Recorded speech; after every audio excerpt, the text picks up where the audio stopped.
Good evening, ladies and gentlemen, and welcome to the Haltom City Council meeting, May 13th, 2002. We welcome those of you who are here in the audience tonight and those of you who are watching on HCTV. We have a lot of things to cover tonight. We have a busy night, a lot of items on the agenda, and we will begin immediately with the first item being our invocation and pledge of allegiance led by Councilmember Tracy Henderson. If you would, please stand.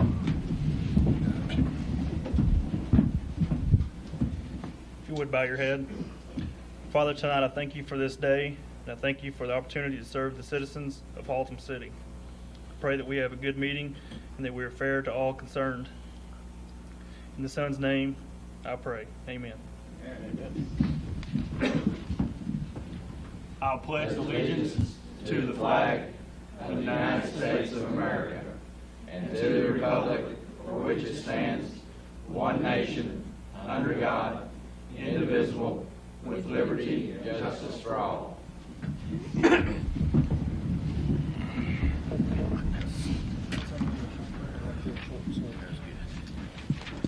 The first item on our agenda tonight has to do with the eligibility or ineligibility of an elected candidate as council member.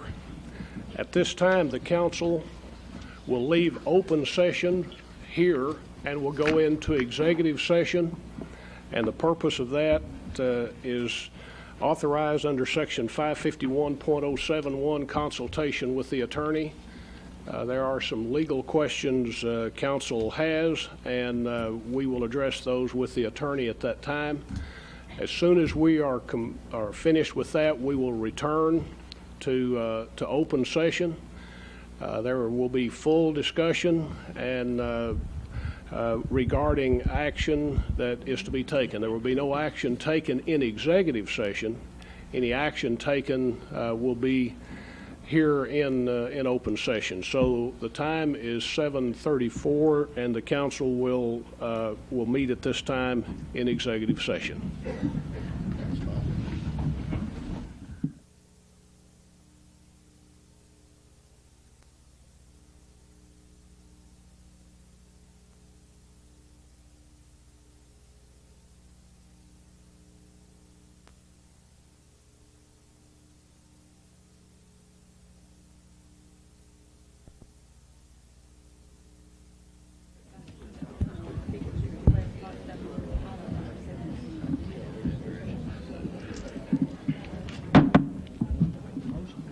Time is 8:18. The council has returned from executive session. We're back in open session.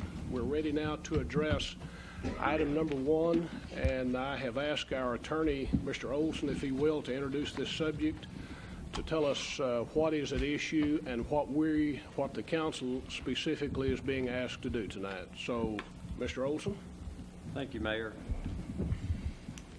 So that the members of the audience understand what the council is voting on tonight, that this is an issue that came up regarding the qualifications to serve as a council member for Trey Fowler, who was elected by the citizenry at the May 4th election. And to give you some background on this, the issue came up at the time that Trey Fowler had filed for candidacy.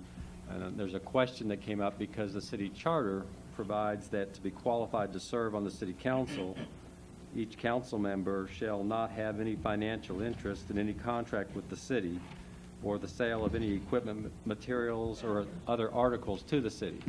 And I was asked for an opinion back when Mr. Fowler had filed for office about whether or not he had a financial interest in a contract, because Mr. Fowler was developing a residential subdivision in town and had entered into a contract that provided for the city to participate in the cost of that contract.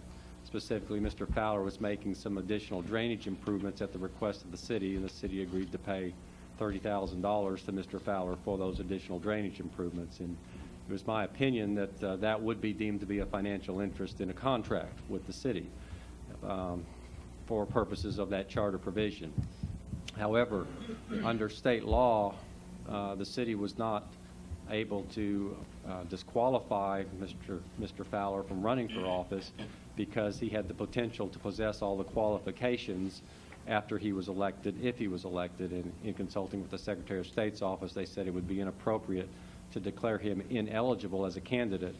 The charter says that's an eligibility requirement to serve on the council and not to run for city council member. So following the Secretary of State's advice, we determined that he was qualified to run for office. Well, the issue has now come up because he was elected. The voters have determined that they want him as the council member, so the question has come up now, is he qualified to serve? And factually what has happened is the provisions in the contract that require Mr. Fowler to build these improvements have been completed by Mr. Fowler. The city has accepted these improvements as being completed and has authorized the payment of the $30,000 to Mr. Fowler in accordance with the terms of the contract. Therefore, we're at the point now where the charter says that the city council shall be the judge of the qualifications of its members, and the determination tonight for the council to make is whether or not, since Mr. Fowler has fulfilled his obligations under the contract, whether or not he is qualified to serve as a council member, and that's what's before the council tonight. And I've been briefing the council in executive session regarding legal issues pertaining to that and advising the council on what their legal options are in that regard. So that's the matter that's before the council at this moment. Are there any questions, members of the council, for the attorney before I call for a motion and then followed by discussion? Okay, there being no questions for the attorney, I'm in line for a motion and a second, and then we will follow that motion and second by whatever discussion the council would like to present. And I will say that whoever makes the motion has the right of first response. Whoever seconds the motion, the right of second response, and then we'll go from there. So I'm in line for motion with regard to the eligibility of Mr. Fowler, the elected candidate, as council member.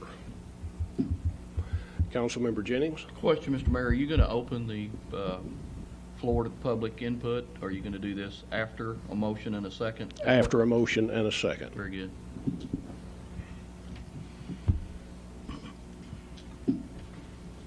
Councilmember Jennings. Thank you, Mr. Mayor. Based on information given to us in executive session pertaining to the doctrine of constructive receipt, I move that we seat Trey Fowler as council member for the city of Haltom City. We have a motion. Councilmember Williams. Second. Councilmember Jennings, you want to explain the doctrine of constructive receipt?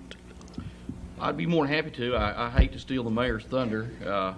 This was brought up in executive session, and it pertains to the passing of a check from one person to another.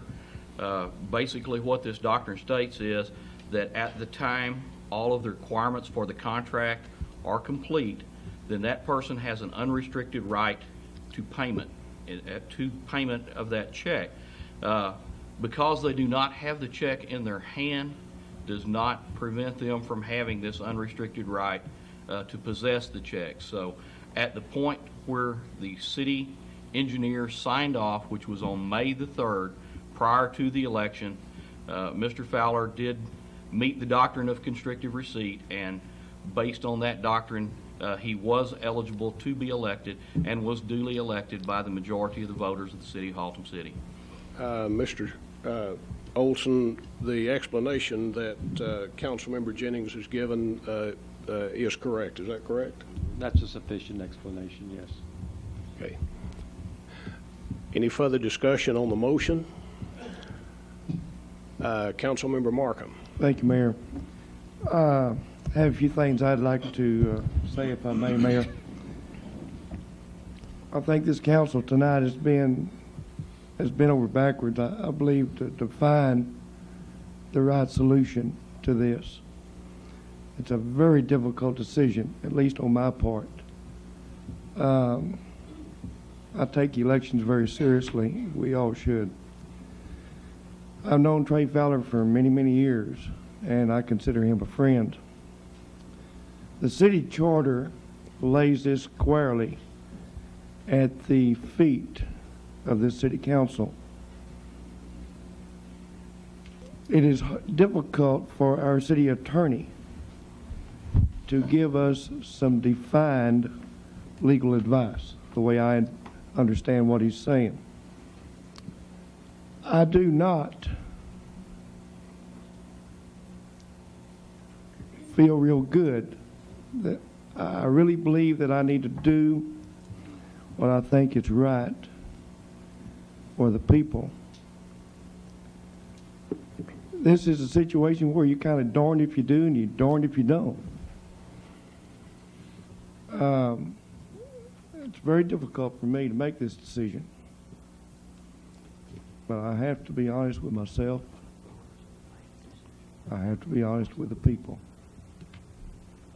And that's why I will vote against seating Trey Fowler tonight.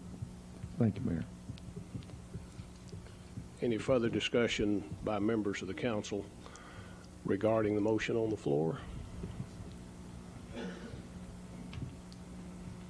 Okay, at this time, if we have those in the audience who would like to speak on this subject, I do need you to step out in the hall real quick and fill out a speaker's request card at this time. Okay, I don't see any movement in that direction. Ms. Harris, we don't have anyone who's filled out a speaker's request card. Any further discussion? Councilmember Williams? Mr. Mayor, I want to apologize to the people attending that and people watching TV for the delay, but we spent quite a bit of time in the executive chambers discussing this, and the way that our charter is written describes one way that we could make Trey qualified as a council member, and there's other ways that would lead us different. What turned me to my decision is what Mr. Councilmember Jennings says. The instrument that we have to give Mr. Fowler to complete the contract that was due is already made out and was requested prior to the election. And in looking at that instrument, the only problem keeping Mr. Fowler from being paid from the job that he had already done was the going through the bookkeeping. We usually keep people 2 to 3 weeks behind on what we pay them. So the work has been prepared. The money has been set aside to pay him. The only matter is the check has not been deposited in his account, and that's the reason I will be voting in favor of seating Mr. Fowler. Thank you, Councilmember Williams. Anyone else on the council like to address the motion? Councilmember Jennings, before we take the vote, will you please restate your motion just so we're clear what we're going to be voting on? Yes, Mr. Mayor, I will. I move that we seat Trey Fowler as the city council member of the city of Haltom City in place 4.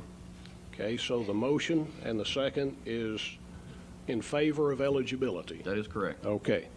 So if you vote yes on this, it means you vote in favor of eligibility. A no vote means you're voting for ineligibility. So, gentlemen, if you will, at this time, register your votes. Everyone, I've got a couple of lights out, and I'm not sure if they're not working. Everybody registered your vote? Okay. The vote shows 4 in favor, 2 against, with 1 abstaining. The motion carries. The decision of the council is in favor of eligibility for Mr. Fowler. With that, we move to the next item on the agenda, and that is the newly elected officer's oath of office. Ms. Harris, if you will, at this time. Let Mr. Patino. You want to speak?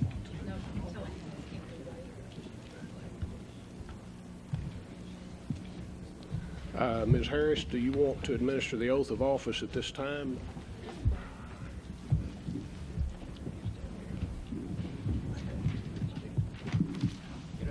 Council members that are going to be sworn in will come forward. Mr. Patino, if you'll just have a seat just a minute, we're going to give you something.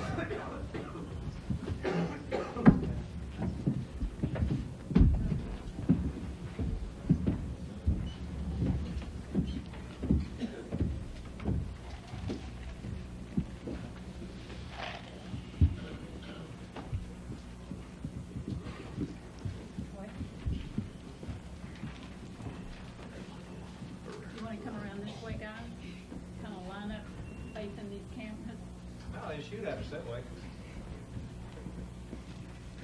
If you'll raise your right hands and repeat after me, and in the blank, if you'll put your own name. I Robert L. Hurley. do solemnly swear Do solemnly swear that I will faithfully execute the duties that I will faithfully execute the duties of the office of the office of Council Place 3 of the state of Texas in the state of Texas, and will, to the best of my ability, and will to the best of my abilities preserve, protect, and defend preserve, protect, and defend the Constitution and laws of the United States the Constitution and laws of the United States and of this state, and of this state, so help me God. so help me God. Gentlemen, if you will, remain at the podium, and I will present your certificates of election at this time.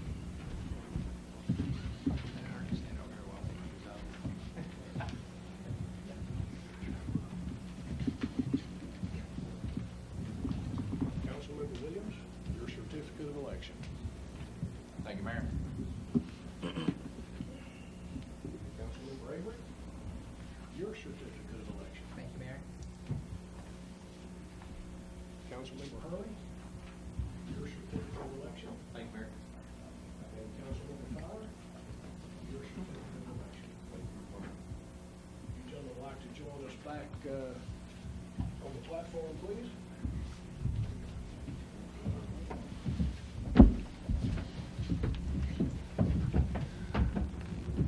In just a moment,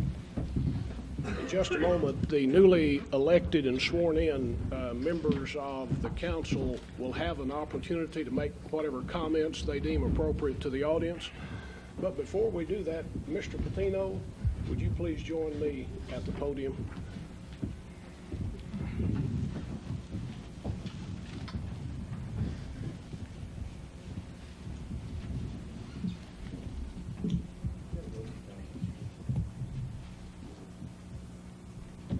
Mr. Patino, come on up closer so everybody can hear.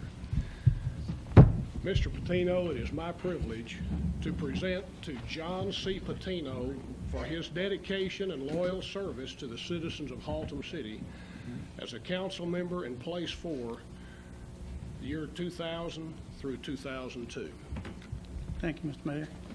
And would you like to address the audience at this time? Yes, sir, I will.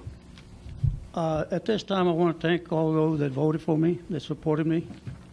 And I also want to thank all those that did not vote for me, but did took time to come out and vote. There's one thing that I was kind of highly disappointed, the fact that a low turnout.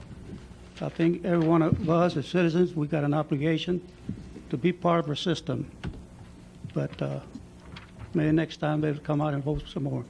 Again, I want to thank everybody, and I hope in some way that I did something good for the city. Thank you.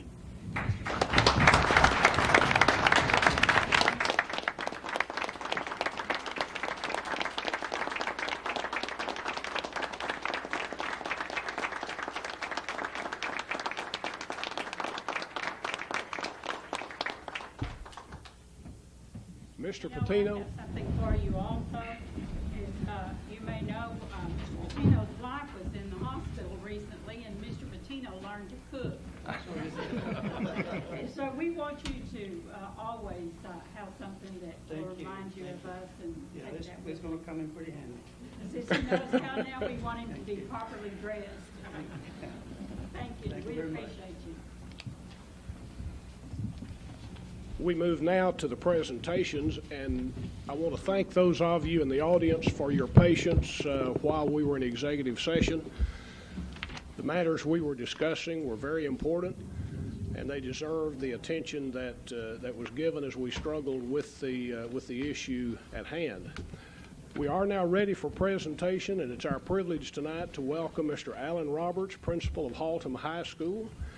I believe you have a special presentation or two to make.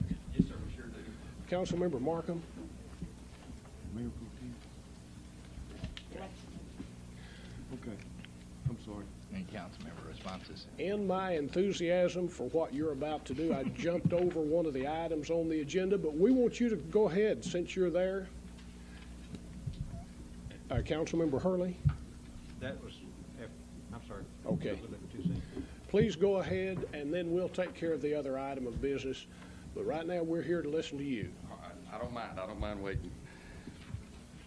Mr. Mayor and the City Council, it is with great pleasure and an honor to appear before you tonight.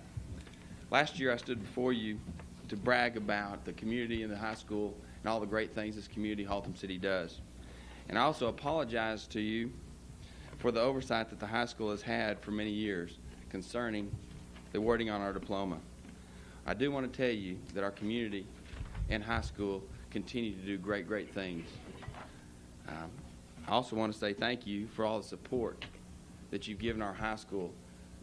It means a lot to our student body when we look at events, when we look at all sorts of events, and I look in the stands, and I look in the seats, and city council members are there patting our kids on the back and giving words of encouragement. And I know we sit and talked and presented, but in order for us to be successful, it takes a city, and it takes Haltom City and the community. And I just want to say thank you. I've researched the diploma issue, and I've yet to find a diploma in the years that I've researched it, one that says Haltom High School, Haltom City, Texas. So I believe this is the first year that we have had Haltom City on the diploma. And I wanted the City Council to be presented with what we think is the first diploma in school history to say Haltom City on it. So, Mr. Mayor, I'd like for you to come down and read this. You all are honorary graduates of Haltom High School at this time, but it says Haltom City, Haltom Senior High School, Haltom City, Texas. It certifies that the Haltom City Council has satisfactorily completed the requirements prescribed by the Board of Education of the Birdville Independent School District for graduation from high school, and therefore we present this diploma to the City Council, and we appreciate it. Thank you very much. Thank you. All of us are glad to know.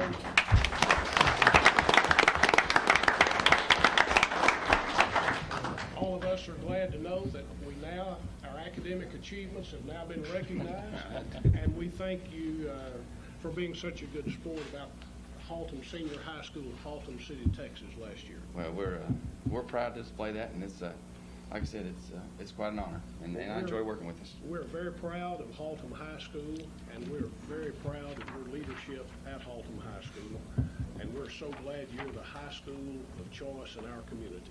So on behalf of the council, we receive this with great appreciation. Thank you. Would you like to introduce who you have with you tonight? Yes, you know I can't go anywhere without Mr. Kipwood. One more thing before I turn this over, and he would like to say a few words. As honorary graduates, I extend an invitation, a personal invitation, to appear at graduation Sunday, May 26th at 1 p.m. I will have on the floor with the graduates a special sitting arrangement for the council members, not upstairs, but I would like for you to attend. I will call Ms. Harris later in the week for you and a guest to sit on the floor with the graduates. Now, I won't require you to wear a cap and gown, but I do want to recognize you as a group, some of the great things you've done. So you have our invitation, and we'd like for you to attend graduation Sunday, May 26th. Thank you, Mr. Roberts. You're a class act, and we're very fortunate to have a principal of your caliber leading our high school. Thank you very much. And with no further ado, Mr. Kip Woodruff. City Manager Torres, we know that you're not part of this plaque, but we want you to come and be a part of graduation, and we do want you, though, to wear one of those caps. You know, I always I'm love. proud of this head. Yeah, Why I want to cover it up? You know? Well, we'll put a hole in yours then, okay? It's always a pleasure to come and talk about something, boy, that I love, and that's Haltom High School. Now, you know, when I die and they perform my autopsy, they're going to find orange buffalo blood, this color, in my veins, because I bleed buffalo blood every time, and I'm real proud of Haltom. Now, there are two things. I know we're short of time, so I'm going to keep it down to about 15 minutes tonight. 74% of our Distinguished Achievement Program graduates this year in the Birdville Independent School District, 74% are from Haltom High School. Now, the Distinguished Achievement Program is the most rigorous graduate program that the state prescribes for a public high school in Texas. And for 74% of those graduates to be from Haltom is really an outstanding achievement. Now, you know about our robotics team. They've been up here several times, and this past week they were at the National Society of Manufacturing Engineers Convention, National High School Competition in Rochester, New York. They were at the Rochester Institute of Technology. Out of 5 areas that they competed in, they placed first in all 5 areas, placed second in 3 areas, and placed third in also 3 areas. There was one competition where they got first, second, and third. Now, this is one of those cases where parents can be real proud because winning also carried a money reward. $100,000 in software was won by this group to bring back to Haltom High School. Now, I think that's an achievement that's outstanding that we ought to give a big hand to.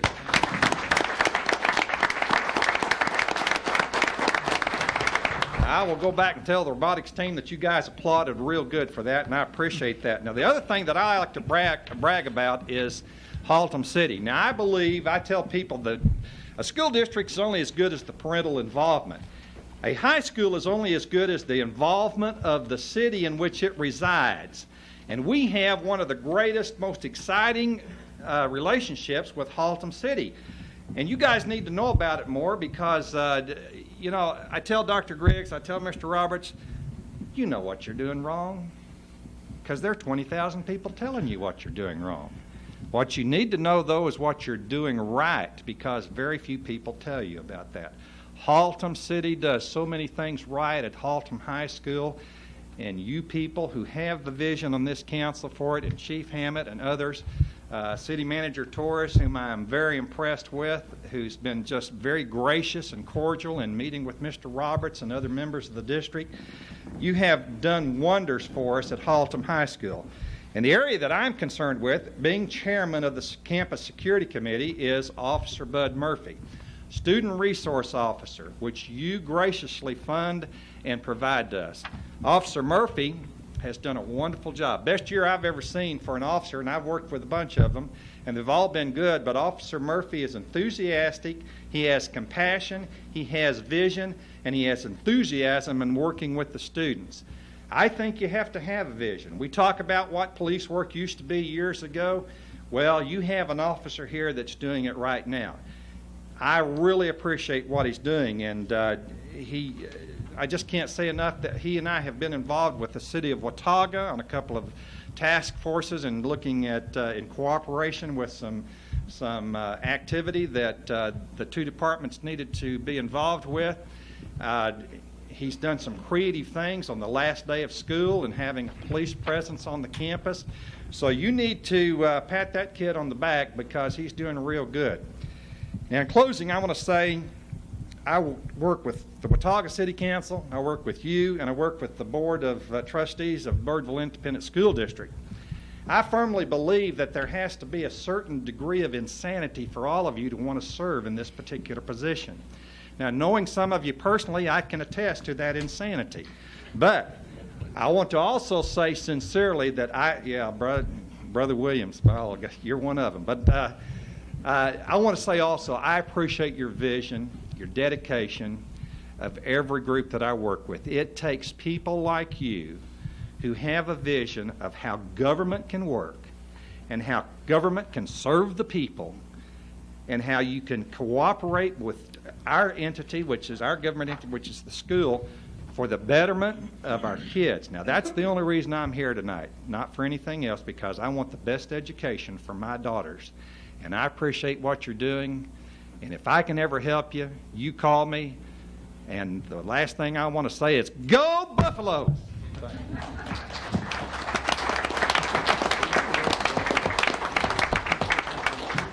Mr. Roberts and Mr. Woodruff, thank you for being here tonight. And to my colleagues here across the platform, and to those of you who are in the audience, the live audience and the TV audience, you notice I did skip over a couple of items. I'm noticing here in my old age, I get emotional and sentimental, and that kind of overwhelmed me a moment ago. Executive session was very intense.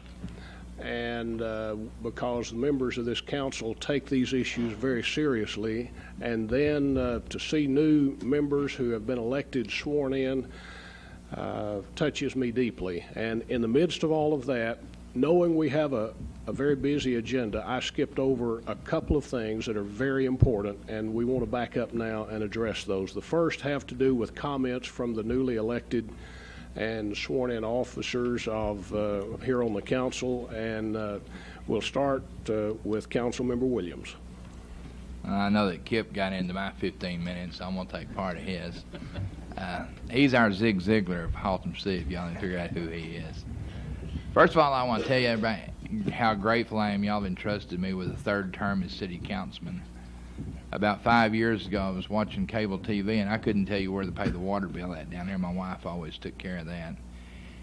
And a person sitting on this board said something about they didn't want anything going into the city as undesirable as a used car lot. And I had my wife tape it. I thought it was lies, how dumb I was. And they taped it. After 2 campaigns later, I decided that I would try to prove the myth of car dealers being bad and change that image. I just completed my 2nd term on this council, and I'd say to start in your 3rd term on the council and on the 3rd term without being contested is a little to say. I want to apologize for those opponents of mine that accused me of going to put a car lot on every corner and a trash dump in every backyard. That I didn't get that done, but we got some other things done. We have some nicer restaurants in town.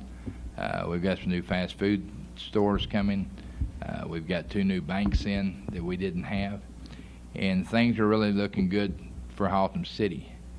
I'd like to first thank God for giving me the strength and the wisdom to sit up here. I want to thank my wife Vicki, sitting in the audience there, for the time that she gives up sharing me with the city. My son and daughter, Kelly and Kim, I want to thank them, and my grandkids for allowing me the time to be able to do this. I want to thank the members of the council for their support, and thank all my friends that have supported me throughout this entire campaign the last 3 years, or 3 seasons. I want to special thank Mrs. Nelda Markham for her sitting hours and putting stickers on mail-outs for me. And I want to thank Bob and Nancy Watkins for their proofreading of my material so I wouldn't send it out with it spelled wrong or saying the wrong thing. Staff has been wonderful to work with. And one last thing that I want to thank, I had a real good friend named David Avert Sr., which is little David's dad. He came by my office about 5 years ago, and he told me that I needed to be up here, said I needed Haltom City, and they needed me. I told him the same thing Kip told me, that he's crazy, and he told me I was crazy. But David continued to push on me, to push me to get where I am. I'm proud to be where I'm at. I'm proud to serve you. And I want to thank each and every one. I want to thank God. I want to thank you, David, for your dad and his input. He had me.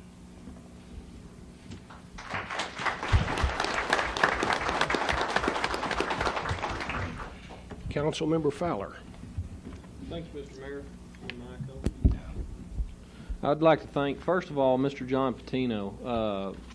For once, it's nice that Haltom City's not been in the spotlight on a negative campaign, as well as the other candidates that had run.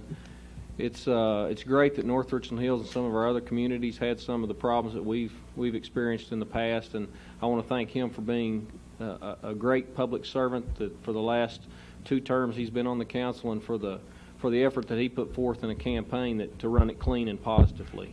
That's there could have been a lot of things thrown out there and said and half truths, but Mr. Patino stayed above that, and I do appreciate that.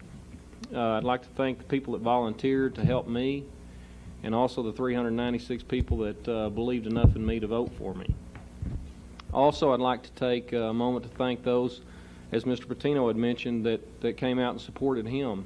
Regardless of whether you support one candidate or the other, as long as you take time to be part of the process, that's what's so important in democracy. And I would like to encourage everyone at every election from here on out to take the effort to get some people to get out and vote and figure out about the issues, learn about the issues. Mr. Stewart had a editorial in the Haltom City News that was good, encouraging people to find out what goes on at City Hall. And I would encourage everyone to take the time to do that over the next few years. You know, it will only help and it'll only benefit us as council members and then benefit you as citizens, because we're citizens here also, and we look forward to doing what we can to help you all as well as help the community. So, that's all.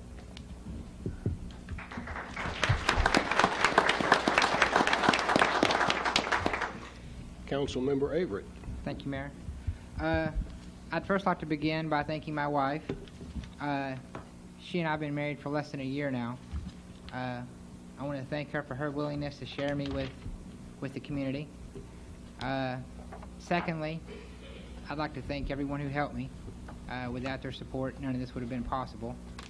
And thirdly, I'd like to thank everyone who came out and voted, and who've afforded me the opportunity to continue doing what I enjoy, which is giving back to the community, which has given me and my family so much.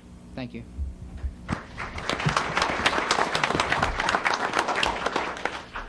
Councilmember Hurley. Good evening. I've been honored and privileged to serve as council member Place 6 for the past 2 years. During that time, I've gained a unique experience from city staff, city managers, and I use plural because we've had more than one in the last 2 years, and also from my fellow council members with an entirely different perspective, and one which I believe stresses the most important facet of council members' function: teamwork.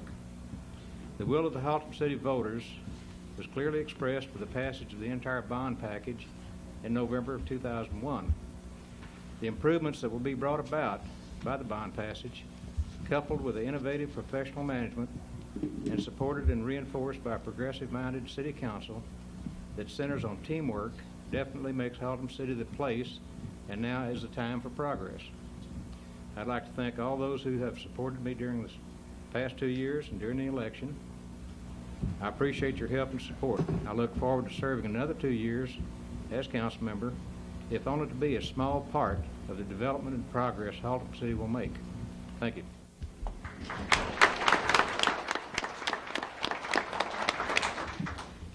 Thank you, gentlemen, for the comments you've made to your colleagues and to the members of the audience. We move now to item number 4, which is the election of a mayor pro tem. The mayor pro tem, by our charter, is elected by the council from among its members to perform all the duties of the mayor in case the mayor is absent or disabled. Councilmember Hurley. Mayor, I'd like to nominate Councilman Phil Jennings for mayor pro tem. Okay, we have a nomination for Councilmember Phil Jennings. Any other nominations? Okay, there being no further nominations, if you will, gentlemen, please register your vote regarding the election of Councilmember Jennings. And that carries by unanimous vote with Councilmember Jennings abstaining. Congratulations, Mayor Pro Tem. I look forward to working with you in the year that's coming up.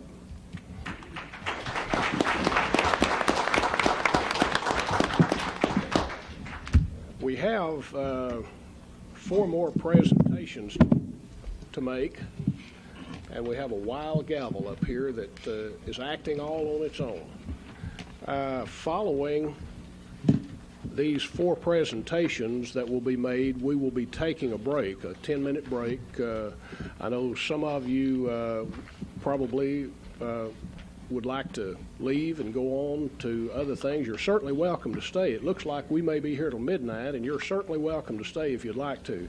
But we will take a 10-minute break after we get through with these 4 presentations. The next 2, Bobby Arthur, would you please join me at the podium, please?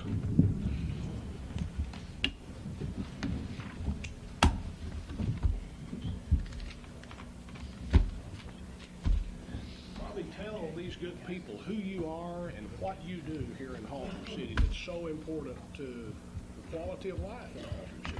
I'm the director of the Senior Center, and we have an average of about 75 seniors who come to the center every day, take part in programs. We also have a congregate meal program. We served 18,691 meals last year. Very busy place. And a very busy lady that does a great job. So it's my privilege to present these 2 proclamations.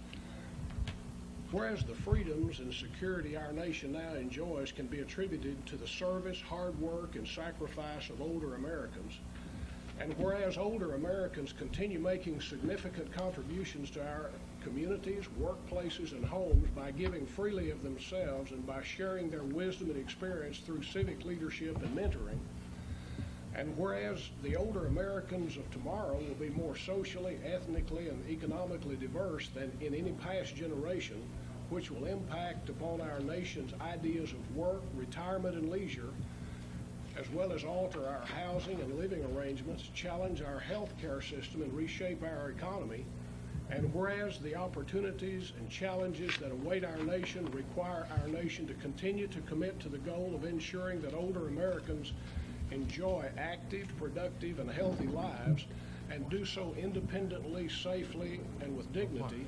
And whereas it is appropriate for our nation to continue the tradition of designating the month of May as a time to celebrate the contributions of older Americans and to rededicate our efforts to respect and better serve older Americans. Now therefore be it resolved that I, Calvin White, Mayor of Haltom City, Texas, do hereby proclaim May 2002 as Older American Months and call upon the people of our community to observe this month with appropriate ceremonies and activities that promote acknowledgement, gratitude, and respect for older Americans. Thank you very I'm much. pleased to present that to you at this time, and if you'll convey that to the people at the Senior Center. I will do that. Thank you very much. The second proclamation,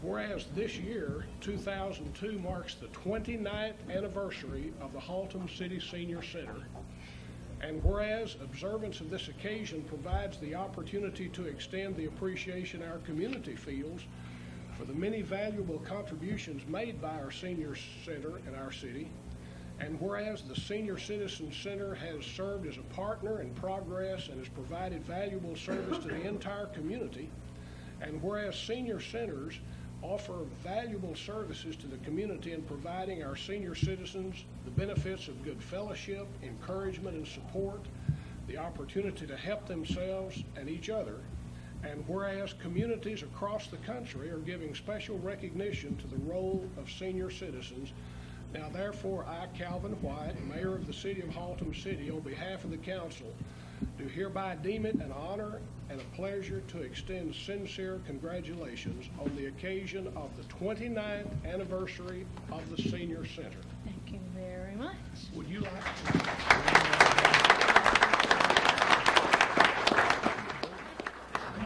We have a celebration going on Friday. Would you like to tell the audience what will be happening? And thank you for being here and receiving those proclamations. Thank you very much. Thank you all very much. On Friday from 11 to 1, we will be celebrating the 29th anniversary. We have our Senior Steppers line dance group will be performing. Our gospel singers will dance. We'll have craft class projects on display. The oil painters have paintings that will be on display. All the different groups that meet at the center will have things on display, tours, that sort of thing. And we invite all of you to be there. Thank you, Bobby. Thank you very We much. appreciate your being here very much tonight.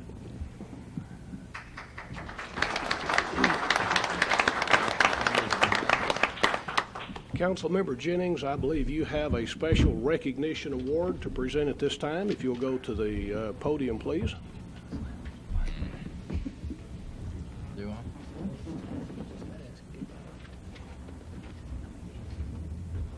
Pretty tough act to follow when you come up here behind the seniors and all the things they've done. And Kip, he's really a hard act to follow. I'm excited about why I'm here tonight. We have a new animal shelter here in Haltom City.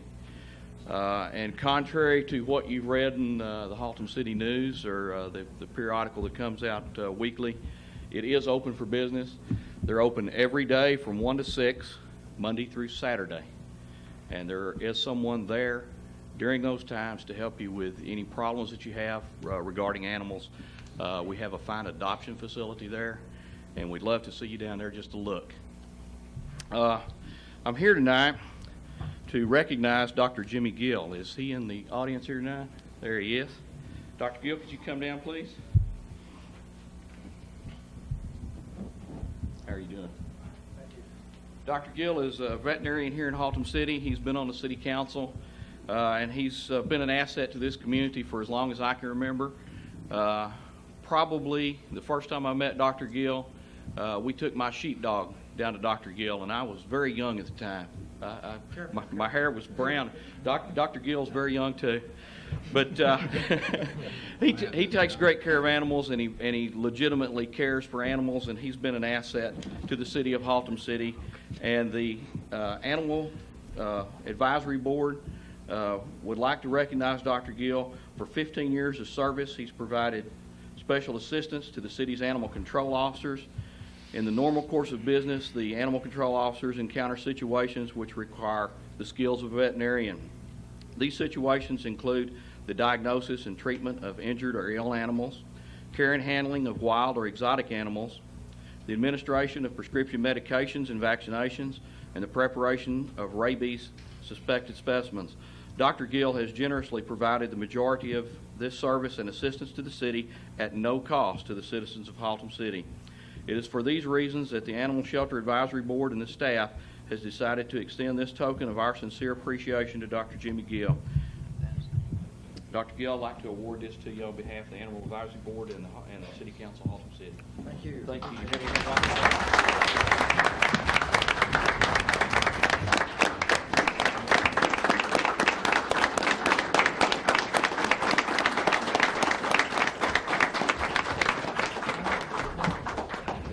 Thank you very much. As a citizen and as one that has served in the past on the council, there's always a percentage for everyone to take time to work with the citizens and present things in relationship to just volunteer work. And we have been doing this with the council and with the animal control people, so thank you very much for the presentation.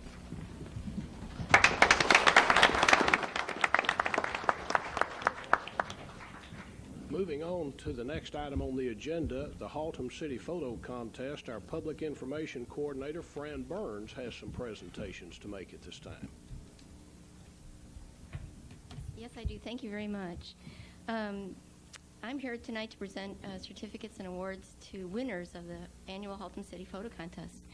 And this is the 14th year that the photo contest has taken place. And originally it was begun to get people to come to Haltom City, look at the surroundings, and participate in a creative and fun competition. The first year we probably had about 30 entries. This year we had 277. So it gets tougher every year to pick the winners, and the quality of the entries goes up every year. So honoring those people that did win, I'm going to call off their names and ask them to come forward. We'll show the photograph and present them with their certificates or prize money in some cases. So I'd like to start out with Dwayne Ford. I'm not sure if he's here tonight. He didn't call me, but he was invited. He won for honorable mention Haltom City Animals.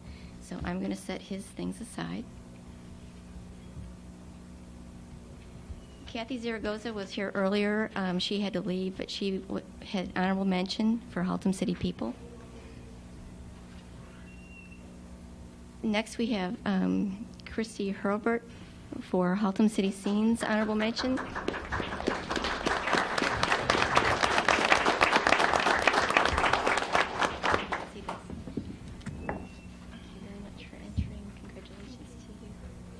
All the photographs that were entered were on display at the Haltom City Public Library, all 277 of them. And the winners have been airing on HCTV. They were published in the Haltom City News, and they're now on our website. So if you'd like to visit the website and see them a little closer, feel free. Next is Andy McGowan, color photograph, honorable mention, On the Road.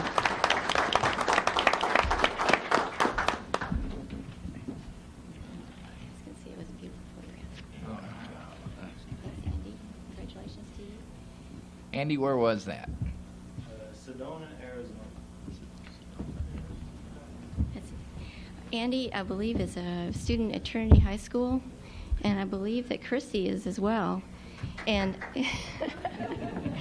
I wanted to point that out because we get lots of entries from Trinity High School, and they're excellent excellent works. And we don't get any from Haltom High. So next year we expect to see some. 500 next year now.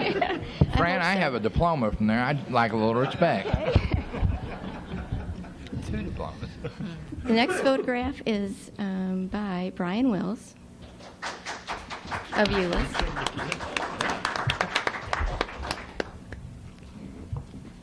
And Brian actually had 2 winning photographs. He won honorable mention for Black and White on the Road. There you go. And don't go away. He also won first place for people and their activities. And there you go. And I have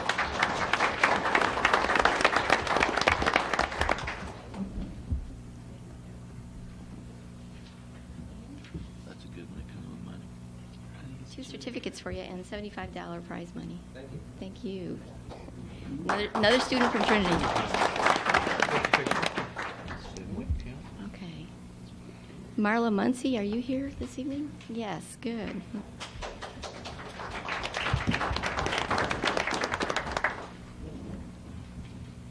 Marla won for her photograph of her dog in shades. All right. First place animals. There we go. And she also gets a check. She was a category winner. So thank you very much. She looks familiar. Next is Travis Royal, first place for Haltom City Scenes.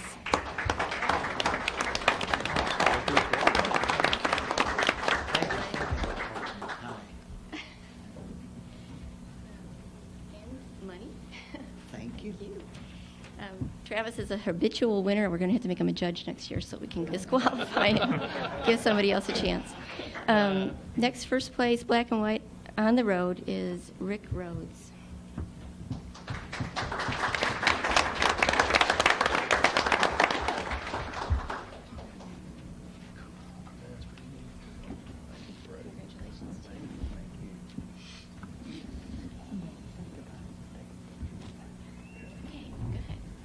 I'd like to thank the council and Travis Royal for keeping me competitive.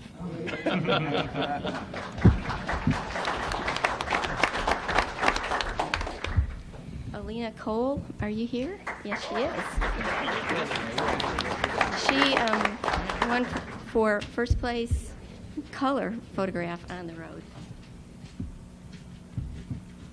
It's a really neat shot. I like that very much. Here's your certificate. Thank you. Keep up the good work.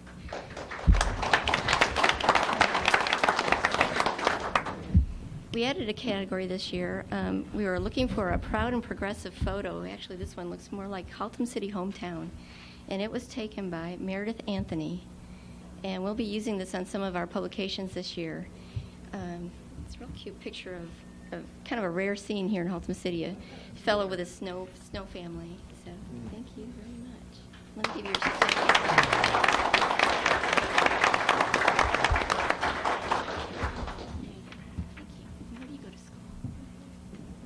Birdville High School. Great. Birdville High School. Okay, and then the last one, I'm going to be presenting the Best of Show. It goes to David Harper. It's a picture of Birdville school buses. And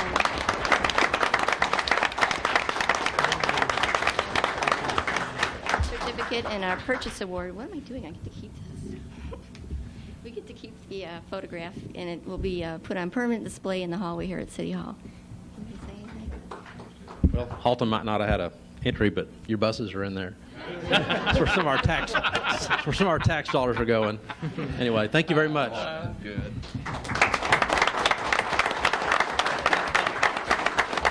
I want to thank you for your time, and next year I might mention that we're going to be moving the deadline back a little bit, so we'll be looking for our entries the last part of February. So hope to see even more good pictures.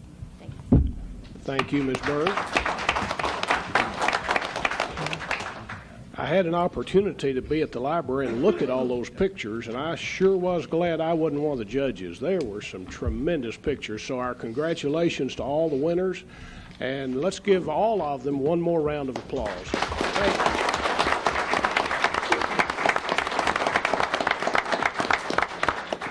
With that, it's 10 minutes after 9. Let's take a 10-minute break. We'll be back in session 20 minutes after 9, please.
The time is 9:25. We are back following a brief recess.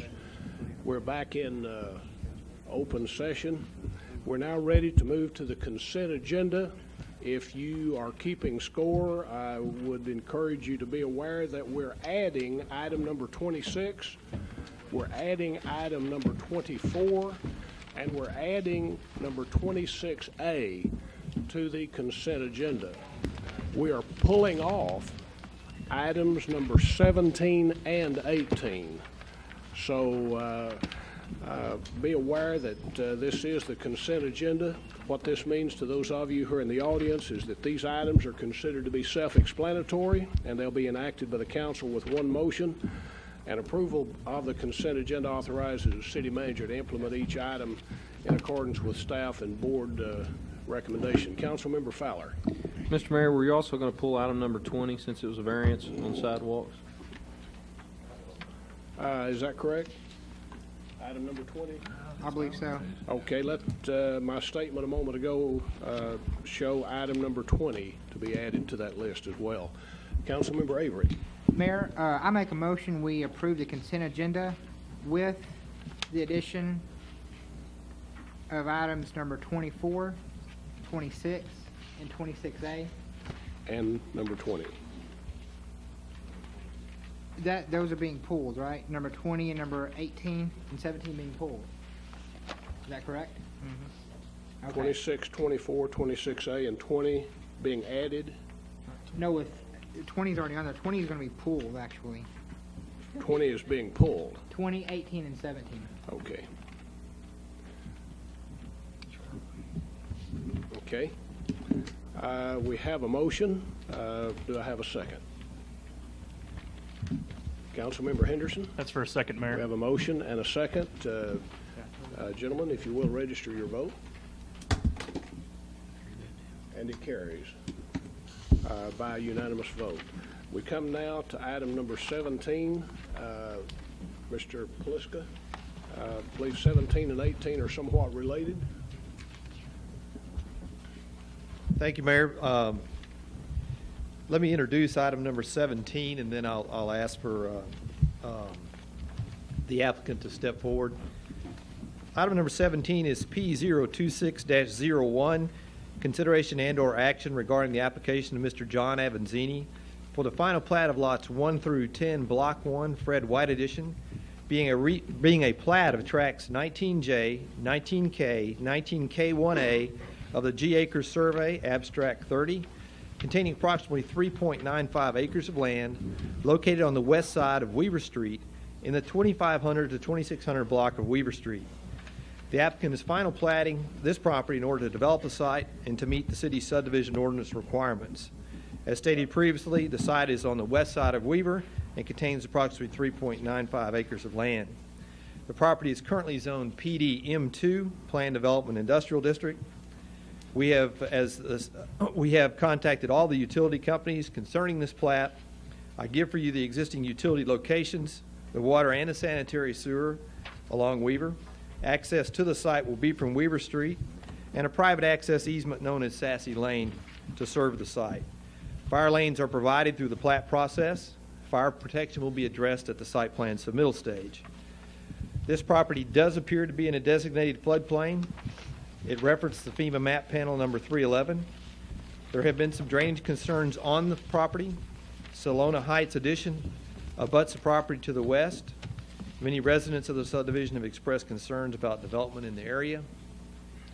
Sidewalks, the developer will be required to install sidewalks along Weaver Street. The applicant has requested a variance from the sidewalk requirement. A letter from the applicant is attached. That was one of the items that was pulled from the consent agenda. Staff recommends approval of the final plat process P02601, provided it meets the minimum requirements of the city subdivision ordinance and the applicant clearly provides documentation that the new development will not have drainage impacts on the residents of Salona Heights or other properties. Mr. Torres, anything you'd like to add to that at this time? No, sir. I believe James covered it all. Members of the council, any questions for Mr. Pliska on this subject before I call on a number of people who have filled out speakers request cards desiring to speak on this subject? Any questions for Mr. Pliska? Thank you, Mr. Pliska. Thank you, Mayor. Our first speaker, and I want to remind those of you who will be coming before us to speak, we have several, and we want you to have an opportunity to address your concerns. You have 5 minutes to address the council. The first is Mr. Robert Isbell. If you will come to the podium at this time, Mr. Isbell. And I do have your address is 6346 Salona Circle South. Is that the correct address? Yes, sir, that's correct. Thank you. Mr. Mayor, council members, I'm concerned with this drainage situation y'all have back there behind my house. It's already nearly flooding my backyard. And I understand that each property owner back there is going to put in a drainage 4 or 5 foot wide and 1 foot deep. Is that correct? I think we probably need Greg to address that if we're going to respond to the question. Well, if so, right now they've got a ditch back there beside the one I'm talking about. It's 5 foot wide and 2.5 foot deep, dug in the dirt that lets the water drain out. And I've seen it full. And eventually it's going to wash out the fences on our property owners, and unless something's done with it. We've already getting flooding from the front, and now they're going to flood it from the back. That's the way I see it. I've been out there when it's rained. And that water comes off that hill from this plat 17 that y'all talking about. They going to put that water in there, plus what comes off the school ground, plus the 2 businesses above it. That's 4 businesses in the schoolyard that drains to where my corner of my property is. And that's why I'm concerned with it, because I've seen it. I've seen the water in it. Anything further you'd like to address? Well, I've got, there's about 3 or 4 neighbors beside of me is in the same situation. Okay. Now, some of them's not here, but I'm speaking for them too. Okay. Well, we have duly noted that, and does Greg need to address that? It might be appropriate to have Greg or James address the drainage issues there. I think it's important to note that this is the platting process we're talking about here. This is not the development review process that this developer would have to go through to meet all the city's criteria for drainage. Is that correct? No, it's not correct. That's why you need to help us out. Can we ask the city engineer to step in and Let me, I'll try to be brief, but as you realize, that ain't my forte. Mr. Avanzini has been desiring to develop this property for quite some time.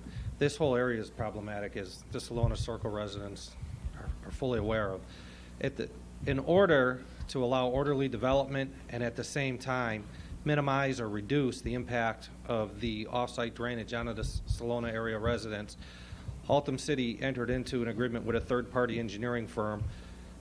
And what I mean, that was an engineering firm that neither Mr. Avanzini had used or his adjoining property owners had used, so that we'd have an independent study of this area, specifically immediately adjoining Weaver Street, for those future developments along Weaver Street. The intent of this study was that would only be about 2 or 3 months, and we'd get some definitive answers on how not only Mr. Avanzini could develop his property, but the other property owners as well. Well, this study has taken a lot longer than 2 or 3 months. It's a lot more survey was needed than we had additionally forecasted going into the study. The price hasn't changed. That's the good news for the city. The bad news is it's taken a lot more time. Mr. Avanzini is obviously, he's a businessman. He doesn't have as much time as I guess the city would like for him to have. The long and the short of it is Mr. Avanzini would like to go through the platting process, and we were getting signals from the engineering firm that the study would be done. In fact, Mr. Avanzini went to P&Z at the last meeting, which was 2 weeks ago, I believe, and the day of the meeting, I had gotten a phone call from our engineering firm. They had made some statements, and they committed that they would have their final draft to us prior to the end of the month, which they did sometime early last week. And the study was a little bit different than they had indicated to me prior to P&Z. So there are still some outstanding drainage issues, and it is the desire of both me and though you haven't heard from Mr. Avanzini, I believe it's his desire as well, to obviously not make the existing drainage situation for the Salona Circle residents worse, to help it if we can, but obviously not to put more water on it. And I think that's the assurance we're trying to give. Right. Is that, and is I that don't, any development that occurs here will have no additional bearing on exactly. Salona And if Circle. we can help that situation, that's our goal. Our goal is to obviously get rid of the situation. Due to where Salona Circle area is situated, with the development of Mr. Avanzini's development, it's not possible to completely alleviate their problem. And that's why, on a side note, after last week's council meeting, we have hired a different engineering firm to specifically look at now just the Salona Circle area all the way down to Airport Freeway. So. Okay, thank you. Anything further, Mr. Torres? Is there any runoff from this development into Salona Circle? From his specific development, no, but the way he's designing his development, the water that is now getting to his development would be running behind his properties into the ditch that I'm thinking that he's picturing. But I've been told that both Mr. Avanzini and some other adjoining property owners have come up to a tentative solution tonight, and that's why it's probably premature for me to go into it. But I think Mr. Avanzini, when he gets up here to speak, has a few more details. Okay, thank you very much. Mr. Isbell, I hope that reassurance we've given you addresses the concern. It didn't, because according to this paper here, that all that runoff should go eastward towards Weaver. And this is y'all's paper that dated back 1997. In other words, anything that's built up above should run to the Weaver Street, according to this. Okay. Thank you very much. Yes, sir. Thank you. Councilmember Jennings. Well, I had a question for Mr. Isbell. Mr. Isbell, which parcel of property on the map that we have is yours? Could you point that out?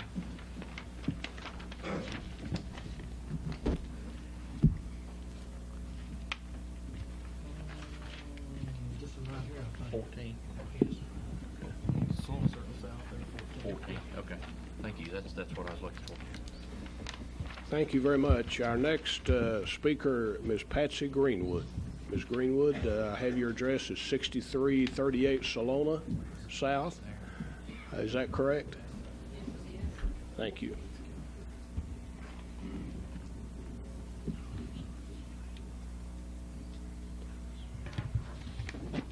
And I am Patsy Greenwood at 6338 Salona Circle South.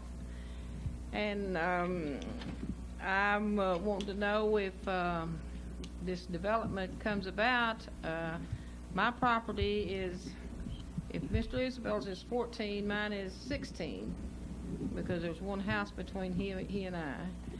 And if the water is going behind his house, then it's going to touch my property behind my house and come in from behind my house too.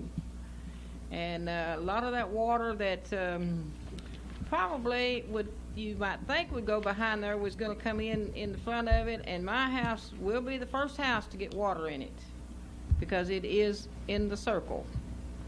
And so I'm wondering how does this affect us, and how will it affect us, and how will it affect the other people?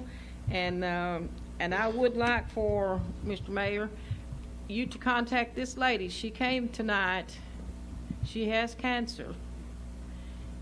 And she wasn't able to stay because she was in so much pain. But she did want to leave her name and her address and her telephone number. If you'll hand that to Councilmember Jennings, I will be in contact with her. But if I understand your concern is with the development that Mr. Avanzini is doing back to the east of you, what impact that's going to have on your piece of property. Yes, yes. Greg, you may have already answered that a moment ago, but could you please address that? And tell Ms. Rodriguez, Ms. Greenwood, I will contact her. Thank you very much. Again, from previous discussions with Mr. Avanzini, my understanding is he has every intention of taking care of the drainage that's getting to him. I don't know what the proper term is. He was, I don't want to say getting antsy, but he would like to do this development. He's waited a year. The city's committed to doing a 3-month study. And we committed to doing that, and like I said, that's ongoing about a year ago. And I think Mr. Avanzini is now seeing light at the end of the tunnel, that the study's just about finished. So he wanted to make sure that his development plan was before P&Z and ultimately to you. And it was his goal, his hope, his desire that plan from Half and Associates would be done by tonight. Well, that didn't happen. In fact, just within the last week, as I've indicated, I got the preliminary draft. And it would probably be better if you had this discussion with Mr. Avanzini, but he has given me every indication that what that study will require him to do, that he's willing to do it. And I don't know that he's changed his mind since then, but that's always, he's always wanted to do the right thing. Okay, Ms. Greenwood, that the answer that Mr. Van Hughes has conveyed to you, does that satisfy your concerns? The fact that the city is making a commitment in this area? One more Yes, ma'am. comment would be if if he's waited years to develop it without any final answers, then I think he should be patient enough to wait until he gets a final answer to see how he's going to do it and not rush into half doing it. You've conveyed your message that you don't want any water coming off of his property onto yours. It's already a problem to begin with. That is correct. Okay, thank you very much. Ray Eklund, you have filled out the next speaker's card, 2532 Oakwood Terrace. Okay. Thank you, Mr. Mayor and council members. We've visited about the Salona Circle in the last month a couple of times about the drainage problems. I know y'all are all aware of that. I also want to share with you that whole neighborhood is starting to try to make a comeback. If you go down there's been fences put up lately and people painting their houses, and 2 or 3 homes have been purchased down there, even in the face of all this Mother Nature deluge that they've had down there. The people are willing to make the effort. Okay, I would like to encourage the city on this particular issue. We got in trouble on Salona Circle South. We're all familiar with the outlet drains that's down there now. It's above grade, it's too high, it's too small, it's too flat, it has all those problems. And somewhere many years ago, somebody said it was okay. It wasn't okay, and it's caused all these problems for all the people that live there and all the citizens and the property values all this time. So in this particular issue, I'd like to ask the city to look carefully at responsible planning, responsible development. We want to come in here and get the tax base and the new businesses that they propose, but we need to be responsible. And it may mean that we wait for the complete report. We don't want these kind of mistakes again. I think it's a good neighborhood down there. I think it's got a lot to add. The schoolyards there, it has a lot of water runoff of it. And, you know, we've had the flooding problems, and the people that live there day to day are, of course, very concerned about it. The investment community, you know, everybody's concerned about it. So I'm sure the council will do the right thing. But I ask that you look carefully at the plan, and let's get a good plan this time. If it takes a little longer, a little more creativity, then maybe that's what it takes. Thank you. Thank you, Mr. Eklund. Randy Hafley. Randy, I have your address, 6333 Airport Freeway. I think that's your business address. We're glad to have you here before us tonight. And the gentleman with you, Stephen Harrison. Okay, if I could, I'd prefer just one of you at the lectern at a time, if that's okay. I was going to use him as okay, my easel. That's great. You're just a pretty face holding the sign. That's great. Is that okay? Yes, sir. Please go ahead, Randy. I'm Randy Hafley, and I'm a property owner down on South Haltom City on Weaver and Bradley and some other areas down there. I've owned property there since 1971, and I'm concerned about this particular plan. I didn't get to see this report until Friday, as I don't think City got it very early either.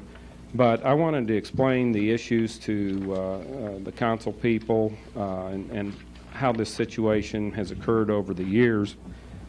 And you have a visual of what I'm going to display here.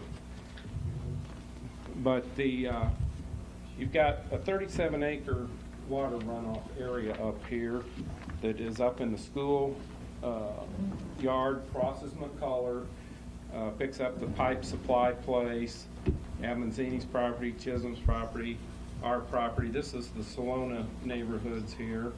This is Miss Greenwood's house right here in the corner. And what happens is over the years, the flow of the water is in the direction of the blue arrows.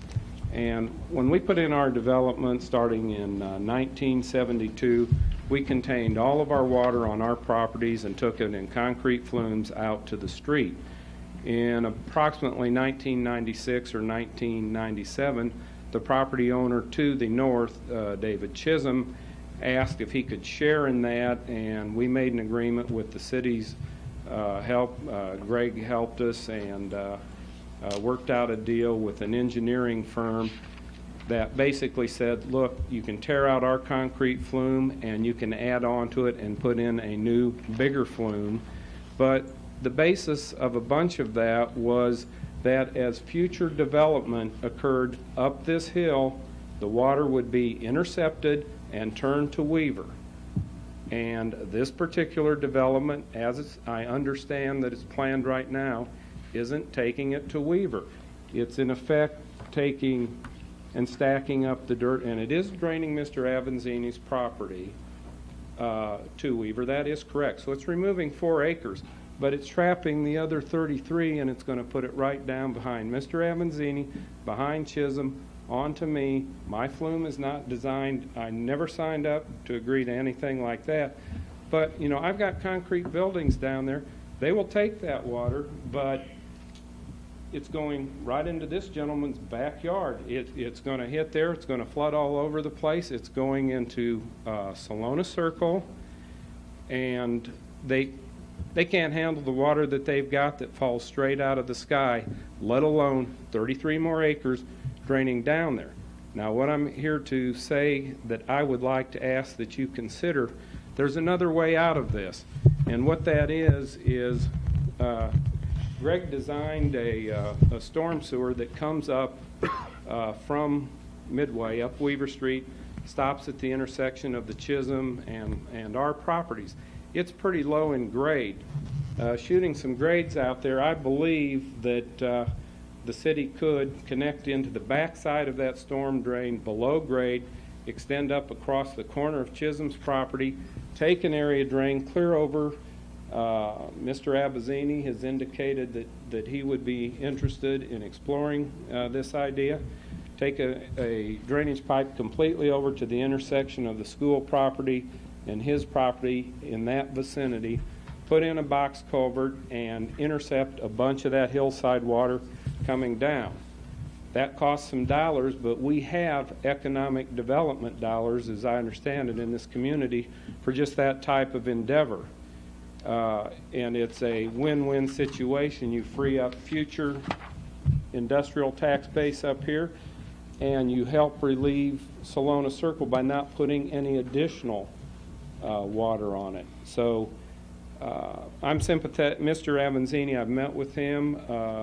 He's a fine gentleman, and we want the neighborhood to develop well, but it's not going to help us if these houses continue to be flooded, full of mold, mildew, and turn to a junkyard down there. So all we're asking is that you don't put us in a predicament where that water that used to run across these properties diagonally, this was Mrs. Kingston's property, she drowned 5 chickens in that front yard because it stands that kind of water. Now Chisholm filled that up and he did block Mr. Abazzini's drainage, and I'm sorry about that, but that did occur. But nevertheless, we're asking that each person developing up the street from this do something to divert the hillside water out, kind of a terraced arrangement. And in his particular situation, a surface drain won't work. It would have to be in a pipe. So I hope I haven't exceeded my 5 minutes, but that's the nature of the problem as we see it. Well, you are exactly on 5 minutes, so any questions, comments for Mr. Hafley?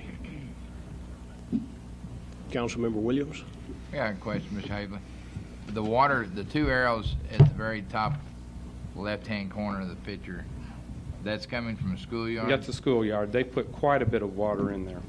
And Ms. Greenwood may have to help me, or you may have the answer to this. When this water is coming down, you said Mr. Chisholm blocked off a drainage from Mr. Abazzini? Yes, water, apparently the way these arrows are going, unless they make left-hand turns, that arrow at the very top in the schoolyard comes right down and directed right in to the side of the houses on Salona Circle. Well, the arrow on the schoolyard, the school kind of cut a ditch, and it kind of exits at the back corner down there, but the one arrow that comes straight down the hillside, there's kind of a point of exit right there where the schoolyard meets the Salona Circle properties, meets the Abazzini properties. We drove, city manager and I drove over here one evening and looked at this, and as you go down the Salona Circle to the very bottom of it, to where Mrs. Greenwood lives, and you go back west, along one of these residents here is an above-ground drainage. Yes, that's correct. Down here. Where is that water supposed to go? The water that falls in, what we're trying to do is keep any more from getting out in that street and running down to that above ground drainage, which would be, may not even, it'd be to the left hand of the picture. It may not even be in the picture. I'm not. Would you have any idea where that water goes?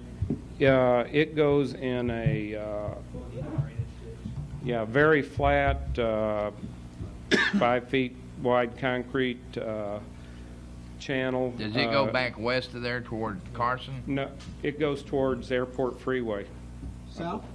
I thought it went west. It goes towards Monita, goes west towards Monita, and south towards Airport Freeway.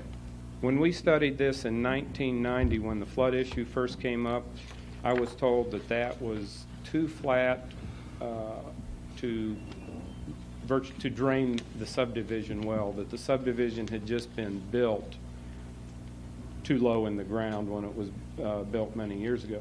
And you're not going to jack that thing up. I'm talking about don't put more water in there than needs to go there. There's still, make no mistake about it, there are still drainage problems in Salona Circle. I'm saying don't put 34 more acres of rainfall potentially in there. This will not totally alleviate all the water that's in. This is not going to make Mr. Abazzini intercepting this water up the hill isn't going to make the problem go away of that surface drain down there. Any further questions, Councilmember Williams? Well, what I was getting at, when that water comes down that way, part of it's going to go across Mr. Avezani's property, and the other part, when it gets into a backup area there, it's got to go somewhere, and it looks to me like it's going to go down Salona Circle.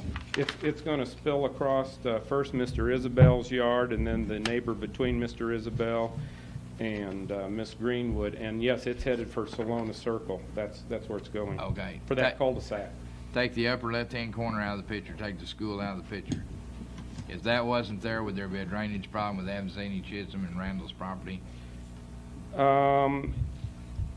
Where the first house is there, as I understand it, used to flood from the school, and the school put a berm up that directed it over towards the Avezani corner. That's what I've heard from the old timers. I've been down there since about 71. I don't have firsthand knowledge of that, but there is clearly a berm there. What I'm trying to ask is the schoolyard causing the flooding? A bunch. The school is causing a bunch of it, but it's not the only watershed up there. I think it's the O'Connor businesses there and the pipe yard. They drain into there too. And the city study shows some drainage coming across McCullough, and that will, when McCullough is fixed, that is supposed to be diverted and go down to Big Fossil. So that will ease it somewhat, but there's still, I think in this study, 33 acres left draining down the backside here. The largest problem I see is the problem at the schoolyard coming down through there, and there's nowhere for it to go. And I don't know who designed the schoolyard or who designed the drainage back. Here we go again, that was 25, 30 years ago, and we don't know who did that, but it looks to me like you're going to get the water, the main water that's coming off the schoolyard to get it out of the way to go somewhere before you get any relief on these And others. that's what I discussed earlier this evening with Mr. Avezani, the concept of putting a area drain back there. Would BISD have any liability toward that since it's coming off their property? The liability issue is a Wayne question, but in terms of will they do anything, I've talked to them on a few occasions, and they have turned us down. Counselor? I'm not in a position to impute liability to the school district, but yeah, I do think it's an issue for them to deal with. If they have diverted water from their property, then they've got responsibility for it. Anything further, Councilmember Williams? No, thank you, Mayor. Thank you, Mr. Hafley. And Mr. Harrison, I believe you had filled out a card. Do you wish to address the council at this time? The only thing I'd like to clarify is a couple of real quick. Okay. If you would go back to, I have your address too, is 6333 Airport Freeway, and I Actually, assume you gave us Mr. Hafley's address as your address of record. That's correct. I'm an attorney that's downtown on Main Street. And you are here representing Mr. Hafley? But I'm here representing Mr. Hafley, whose address is 6333 Airport Freeway. The only thing I want to clarify is this school drainage, of course, had always drained this way. And what has caused, our concern is that is not that Chisholm property is going this way and Avanzini proposes to take his drainage that way. But when Chisholm filled this land right here, Mr. Avanzini has also filled his land, which has cut off the flow that was going to the school, from the school, that was sheeting across. Now, some of it sheeted across and some of it went this way. And some of it, of course, is in this concrete flume that Mr. Hafley said that he entered into the agreement, provided his land and allowed them to take up his concrete flume when Mr. Chisholm did his development. But the concern is that will force more water this way. And so our concern is, I think your question was, if the school property wasn't there, would there be a problem? And I think if there was no school property there, there wouldn't be a problem with these developments. Now, the Salona area, the Salona Court area, would still have a problem. It's still a low area. But certainly this would not add to it. And so just as a matter of clarification, I think that is the issue. By the way, I'm a registered engineer also, and so that's the reason for my speaking of the drainage issue. Okay, any questions or comments? Councilmember Fowler. Mr. Van Nuynhuis, on Weaver Street reconstruction, what was the drainage that was placed in that? When Weaver Street was designed, we didn't have the extensive surveys and aerials that we have now. So Weaver Street was designed with the thought being that we'd be able to get all the drainage from the west to the east into Weaver Street. However, when you go further to the north, you can come, that condition does exist. However, in the area around Mr. Hafley's, Mr. Chisholm's, and Mr. Avanzini's property, it's fairly flat in that area. And I've got conflicting reports, quite honestly. In '97, we did a similar study, and it shows that it would be no problem getting all the water going from west to east. Since that time, I've gotten more detailed information that make me believe that that first study is suspect. And that's why the study that I'm looking at now, which I haven't approved yet, I want to make for certain that it's accurate and that we can use it as the Bible for further development in this area. I'm not to that point yet. And that's why the planning and department has brought this to you, this plat, that, you know, for your consideration, and that to only approve it upon Mr. Avanzini meeting the requirements of the study once I approve it. And as I just indicated, I haven't approved it yet. Hopefully that answered your question, but perhaps I went too far off on a tangent. Well, we got a bit vague there, but I guess what I'm asking is there a way, it makes sense to me from being down in that area that the only way you're going to eliminate this problem is, as Mr. Hafley suggested, is to do some interception of the water before it ever gets there. Realizing that pipe company, every bit of the water, you know, I realize it's not a concrete parking lot, but it's all pretty much rocked in and road based. So, you know, how large is that tract? Probably 4 to 5 acres. Probably at least. Right, I'll bet you. It wouldn't surprise me if it was 8 to 10. Is there not what I guess my question is Weaver Street, is the subsurface drainage capable of putting some sort of intercepting drains at the back of Mr. Avanzini's property, as well as going further up the hill and catching the water off of and I know it's unfair to ask you without being able to look at it and understand. I'm just off the top of your head, is that something that might understand without talking about the drainage all the way to the Gulf of Mexico? Weaver Street's drainage system is pretty much the best that could fit under the circumstances. Weaver Street drains into a midway drainage system, which drains into a drainage system immediately next to Mr. Hafley's business. The drainage system next to Mr. Hafley's business was put in by the state with 121 and was put in with a big survey bust. It should have had 3% slope, and it has 0.3%, and the ramifications are monstrous. So that is my limiting factor. So even if I design my pipes and my system large enough for a 25-year rain event, once it gets over into the drainage swell along Mr. Hafley's business, it's all for naught. So it comes down to I have to make the best out of a difficult situation.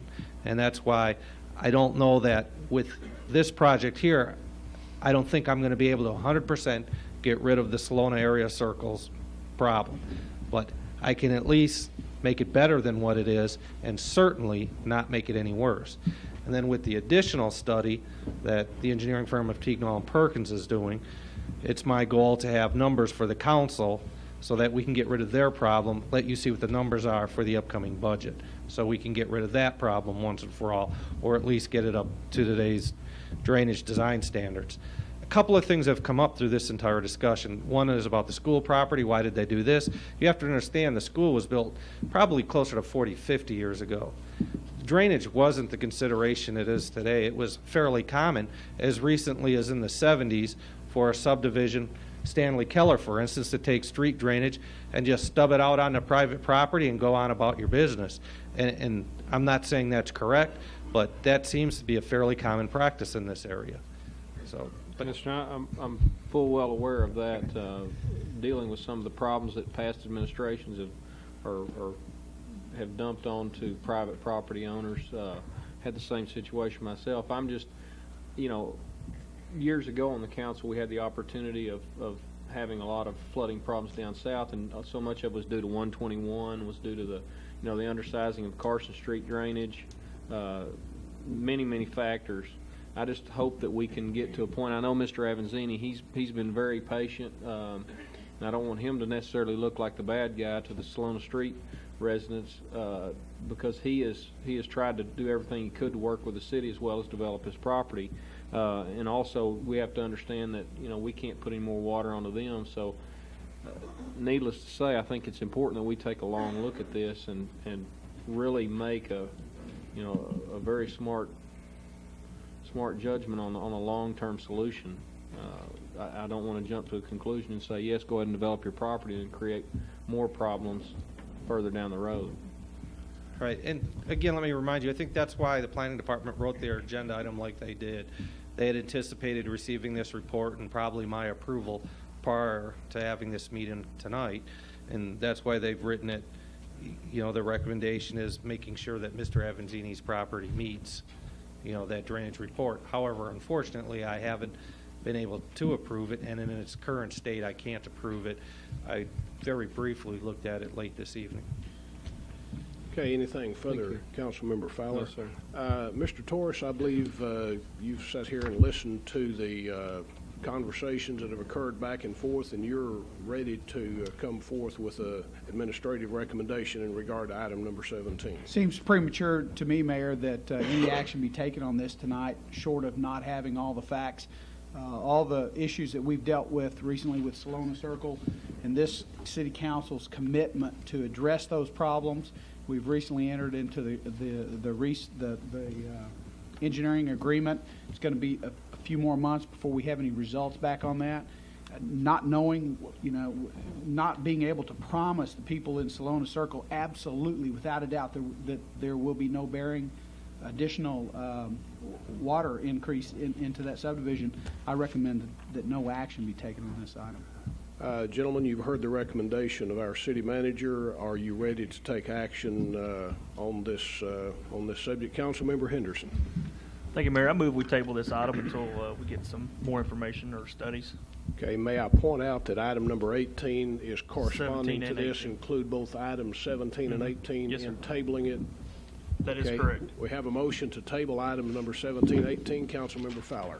Move for a second. Have a motion and a second. Further discussion on this item? Mayor, may I make a comment, please? Please. We need to get the consent of the applicant to table this. We've got a plat in front of us here, and we're required to act on the plat within 30 days. So if we don't have adequate drainage solutions here, the council may be inclined to deny the plat. But otherwise, if the applicant's agreeable to a tabling of this so that we can work out these issues, then we ought to see if he's in agreement with that. Or one option is to deny the request as submitted. Is that correct? That stops the Right. If you deny the request, then the applicant would have to refile, pay new filing fees, and start the process over again. If the applicant prefers to see if we can work out something and bring this back without having to refile it, then he has that option, certainly. But if your staff is telling you that we don't have adequate solutions to the drainage that meet our subdivision requirements, then you do have the right to deny the plat tonight. Otherwise, we need to either have the consent of the applicant to table this or approve the plat. James or Greg, do you all have an opinion? I believe, did we wish to hear from the applicant tonight? That would be appropriate. I have a couple of lights on from council members. If I might address those before we ask Yes, Mr. Avanzini. Councilmember Williams, I believe you had your light on. That first. was going to be one. I had a question for Mr. Avanzini, if I could get him approach the podium.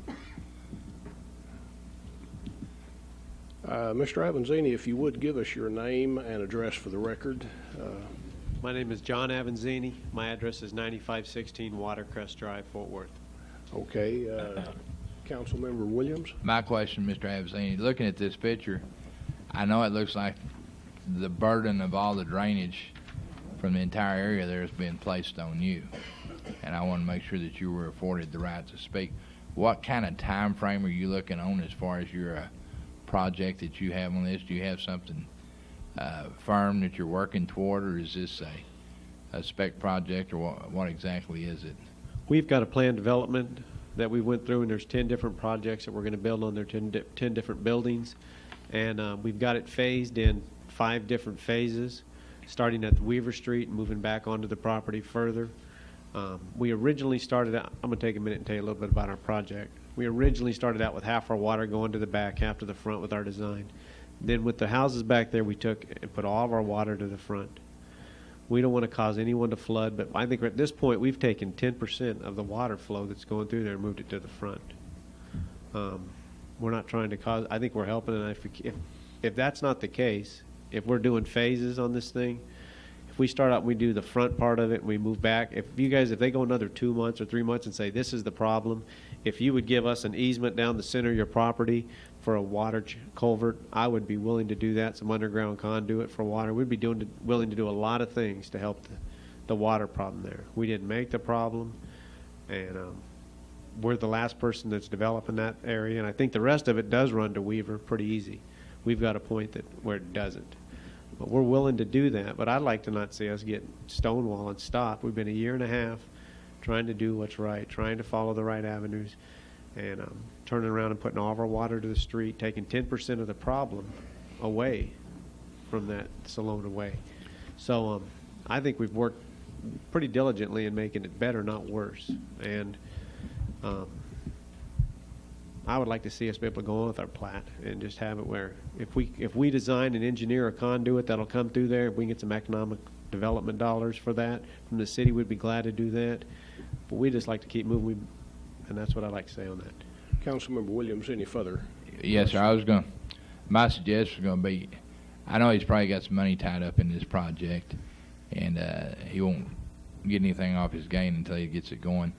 We'd spoke about having to go through the process again and recharge for it. Is there any way, if he had to reapply for that we could waive the fee for that, since he would be waiting on our drainage study? Certainly, the council has the discretion to waive application fees in appropriate circumstances. So I would like to make that suggestion. If we had to, delay him any, that he wouldn't have to pay anything more. Okay, when we get ready to take action here in a moment on a motion, be sure we include that factor in. Councilmember Fowler and then Councilmember Jennings. I was going to ask staff or our city attorney if you could deny with prejudice on this, and then put a time frame on it. Well, Councilmember Fowler, we really don't have a time limitation on him coming back and reapplying. He could reapply tomorrow if he wanted to, but the only concern that I was addressing is if you deny the plat, then he would have to come back and refile and pay the fee unless the council waives the fee.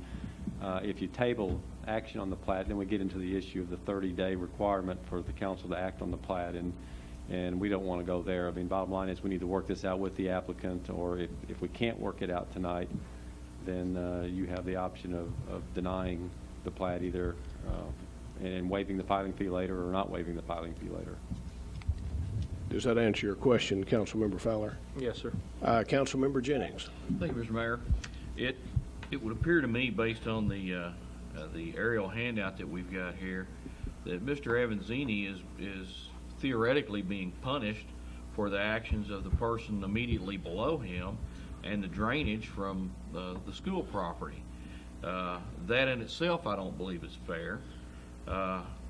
He's been doing this for 1.5 years now, trying to get this done, and I understand the necessity to move on, but also understand when those people are waiting around in knee-deep water on Salona Circle, that's not a good situation either. I would tend to lean in the direction of approving the plat contingent upon the outcome of the drainage study that we're doing. Is that something we could do, Counselor?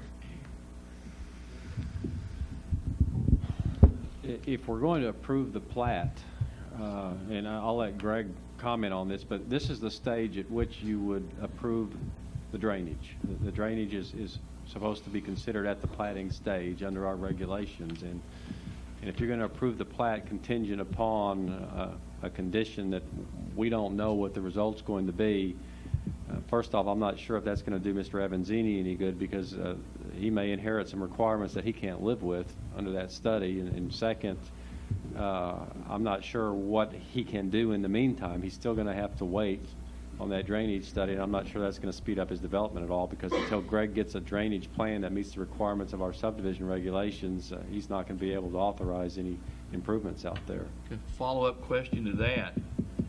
Could, under some circumstance, could we allow the platting of the area necessary to do the first stage? And I believe he said he was going to go in 5 stages. Could we plat the first stage? 20%. And, yeah, do a 20% deal, and then, based on the outcome of the drainage study, determine at that point, would we have to replat at that point? It works in theory, but we don't have that plat in front of us tonight, and there are all kinds of issues.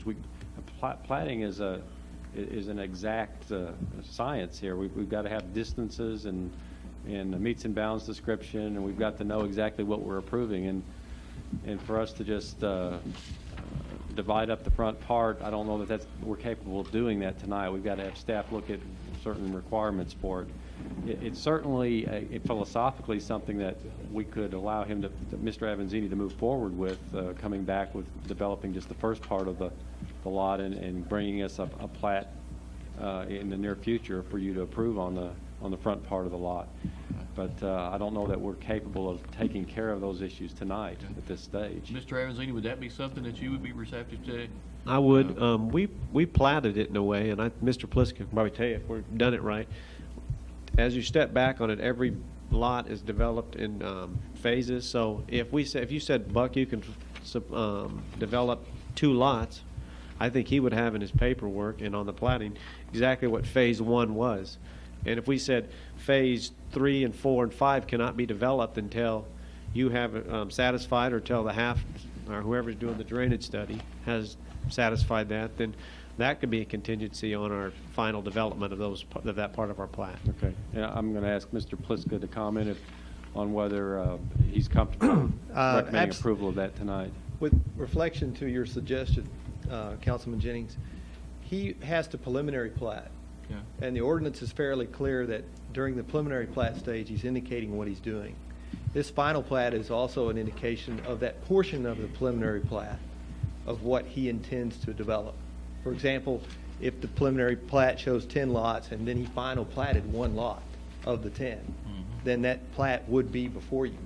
But I'm a little concerned that, as Mr. Olson pointed out, that is not the document in front of you. The ordinance is very specific on that to prevent partial development. Okay. The ordinance is specific that the applicant preliminary plat then select through the final plat process a portion of that preliminary plat that he truly fully wants to develop. So I'm a little concerned. We did pass the preliminary plat. He did submit his PD zoning, and we have passed that, but that PD is not indicative of phases either. I'm a little concerned that which of the lots would he do, because the document does not reflect that, and we're actually looking at 10 lots. Okay, what type of time frame would you be looking at for him to go back and do the necessary things to plat the first 2 lots of this, in this instance, 1 and 10? What time frame will we be looking at for him to get that documentation to you and get it to the point to where he could develop if we were to approve that? That is an excellent question. The fact that I would have to first look and see the time frame of the preliminary plat. Okay. The preliminary plat is only good for 6 months. I believe we may have exceeded that. He would need to go back through the preliminary plat process, redo the 10, do a final plat of lots 1 and 2 with that specific document in front of us, and then I could carry forward with that. Okay. The platting document is a delicate instrument, but a necessary instrument that a city receives its dedications, its important dedications, its right-of-ways, its easements, the fact that he will provide the proper infrastructure, he or she will provide the proper infrastructure, part of that infrastructure being the drainage of the site. What ballpark guess, what kind of time frame are we talking at, 90 days? Again, a typical plat, again, takes anywhere from 45 to 60 to 90 days, dependent on the amount of information that he delivers to us. Okay. Now, again, it's very sensitive because the state law takes a different point. State law states, even today, the statutes reflect that this document must be approved within a 30-day time period. Right. we have at this point an applicant coming in to waive that 30-day requirement. Now, that waiver is a weak form of his acceptance to our policies, but at the same time, given the fact of all the development that's going on, given the fact of all the documentation that we need to be aware of, it does take longer than 30 days. Mr. Avanzini, would a 90-day delay be a deal maker, deal breaker for you if we waive the replat fee? 90 days wouldn't be bad for me. What would be good to know is they've got everything they need to, this half study, they've got everything they need to know to make that decision. If we could come back here in 30 days and say we looked at it, because I've been waiting on this thing for a year. And we all sat down in a meeting next door here, and they said a year ago, we do this, we're happy with this, that'll solve all the problems. They got it. If 30 days we could come back, and if we call it tabling it or whatever, and make a decision in 30 days, am I helping or hurting the situation by putting 10% of water to the street? Hey, Mr. Attorney, you've heard his offer. I think James or Greg should respond to that, whether or not we've got everything we need so that we can do this in the next 30 days. If I That's could, a good question. Thank you. If I could, we do have, we're 99% there. We just need to further look at this drainage study. Again, we have put Mr. Avanzini off for this study. Mr. Haley was a sponsor of this study as well. I think given the time that, and I'm strongly recommending the applicant that if he does address this with us and table this item, that is the one item that is lacking on this document. That would seem to be more expedient doing it. If he's receptive to tabling it for 30 days, and we can do so legally without causing any problems, to me that would be the easiest way to handle it. One other statement that was made, half is not my engineer. That was recommended by the city. So if anyone wonders if that was stated earlier, and it's not the case. So James, would you just confirm for the council, do you think 30 days is a realistic time period? Yes, I do. I do believe 30 days is a very realistic time period for us to look at this, to work with Mr. Haley and his suggestions, and also to look at the study in depth. Mr. Torres, any comments at this point? I just feel like we need to slow down until we get all the answers. Absolutely, and I'd be looking to Greg to give us direction on that. Well, I think what I heard was, while Mr. Avanzini doesn't desire 90 days, he can live with that. And what I heard James say was that he feels fairly confident that we can make it in 30 days. And I would like to say that I feel confident we can make it in 30 days as well. But I feel 90 days will be no problem. I should be able to have my review and the staff finally approve this report within that 30-day time frame. But understand that that may require some modifications to the plans he has submitted in accordance with the plat process. So while the city may approve the study within 20 days, it may take his engineers in excess of the 10 additional days to get to 30. So the long and the short of it is I think 30 days is reasonable, but it may be a little bit longer. Thank you. Mr. Gregg, Councilmember Jennings. Yes, Mr. Mayor, I believe we have a motion and a second on the table at this time. We have one on the floor to table. Okay, and that had no particular time limit associated with it? No. Okay. Do you wish to add a time? Greg, would for benefit of not having to come back and do this again, would you feel comfortable with setting a time limit of 60 days? If we can do it in 30, certainly we'd want to, but don't you think that we could make, he said he could do 90. James says he thought he could do 30. Could we hit 60 and well, feel understand, comfortable with it? if we go ahead and table it with Mr. Avanzini's consent, he's not reapplying. Okay. So we're just carrying on the process. I'm going to make every effort to get this done in 2 weeks. You know, I just, my plate's pretty full right now, and I don't feel comfortable telling you 2 weeks. He's not having to apply, so if we put a 60-day limit I don't think you need to do that at all. Just get his consent to table it, and we'll make every effort So, Hey, if I might, let me make an observation regarding that. I think we do not have a council meeting until about 30 or 31 days from now. I'm not sure how it falls, so I would be reluctant to specify 30 days and thus end up in not having a council meeting until 31 or 32 days. So, Councilmember Henderson? That's fine, Mayor. I think the councilor was going to say something. If I could make a suggestion, I would really emphasize that we stick with the 30-day. I'm a little concerned over the 30-day process in the state statute. In my main concern is I want whatever we agree on as far as tabling, I want to make sure that Mr. Avanzini is consenting to that. Right. So, Mayor, if you would ask him to specifically address that issue so there is no confusion over what we are in agreement over. Mr. Avanzini, did you hear the recommendation of council? I did not get that. Okay. I would like for you to put on the record whether or not you are consenting to tabling this action in order to resolve it as we've been discussing. Yeah, I would be in agreement with that to the next meeting. If it has to go 60, that's fine. Something else I want to be on the record. We're offering an easement through our property.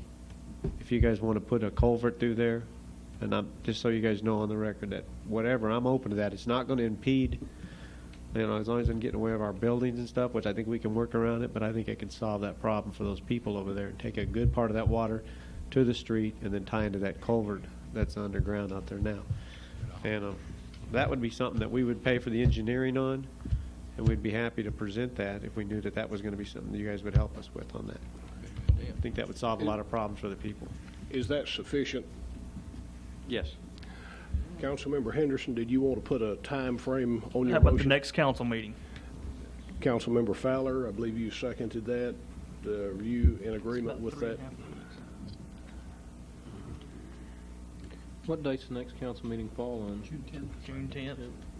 It's about 30 days. It would be within the 30 days. 4 weeks.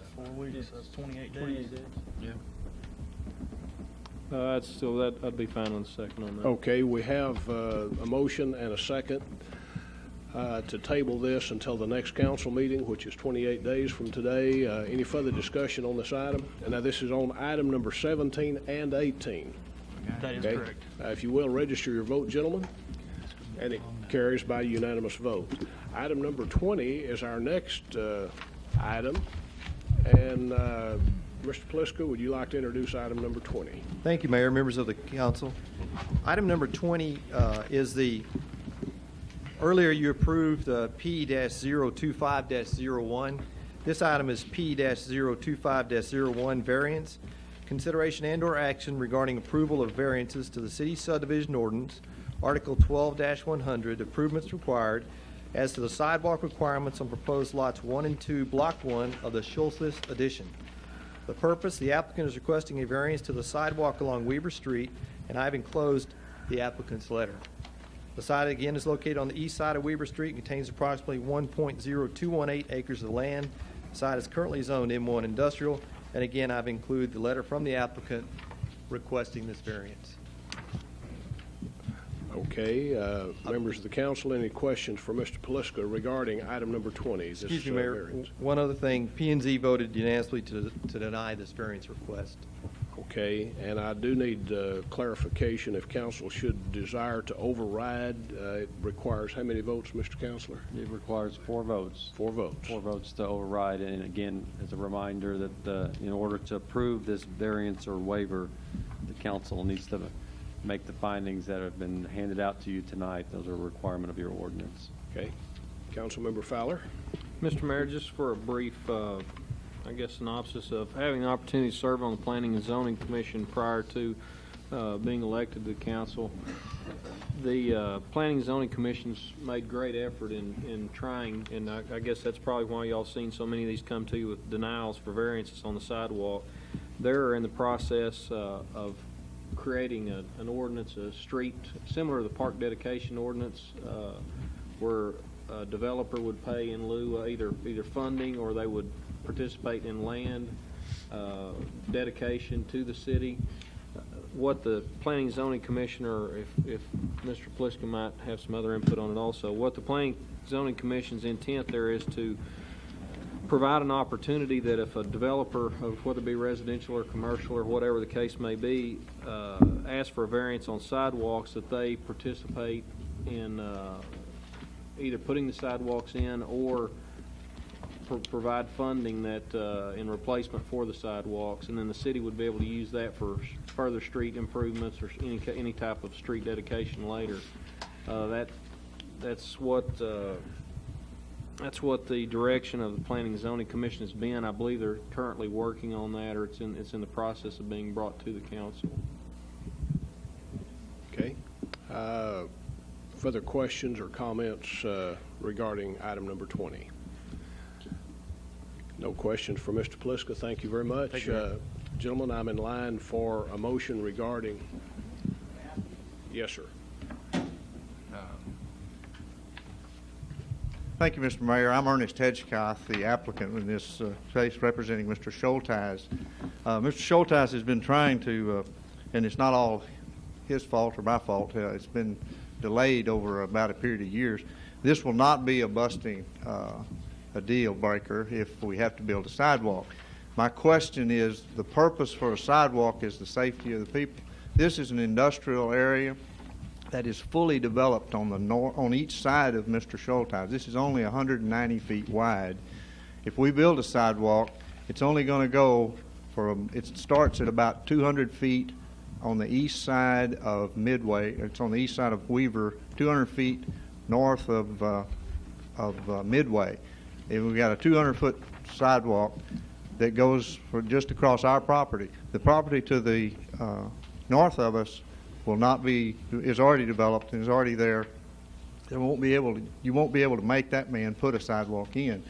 So my question is, why do we have to put a sidewalk for 190 feet if it can't you can't get it on either side? The property to the south of us, to Midway, is already fully developed to the property line, and there's no way that you're going to get that guy. It's already platted property, so he's not going to be coming in and asking for a waiver or variance. So my question is, please consider, Mr. Schulteis just gave me a copy of his site plan of the building that he's planning to build there. He's going to move his offices down there. He's a brick mason, and he's going to put an office there. When he first bought the property, all it was going to be was a storage building, a storage area, just build a fence and put his equipment there. But now something's caused him to decide to move. So he's going to be moving his business from, I think it's in Colleyville, into Haltom City and building a structure and moving his office there. So, I mean, I'm just saying, let's don't penalize him again. He's been waiting on this for nearly 2 years. And 190 feet of sidewalk will not do the city that much good. It's not a beautification. It's not going to do anything. It's just going to be 190 feet right in front of his property. You can't get it on either side of him. So I would just ask you to consider that, and that was the reason for this request.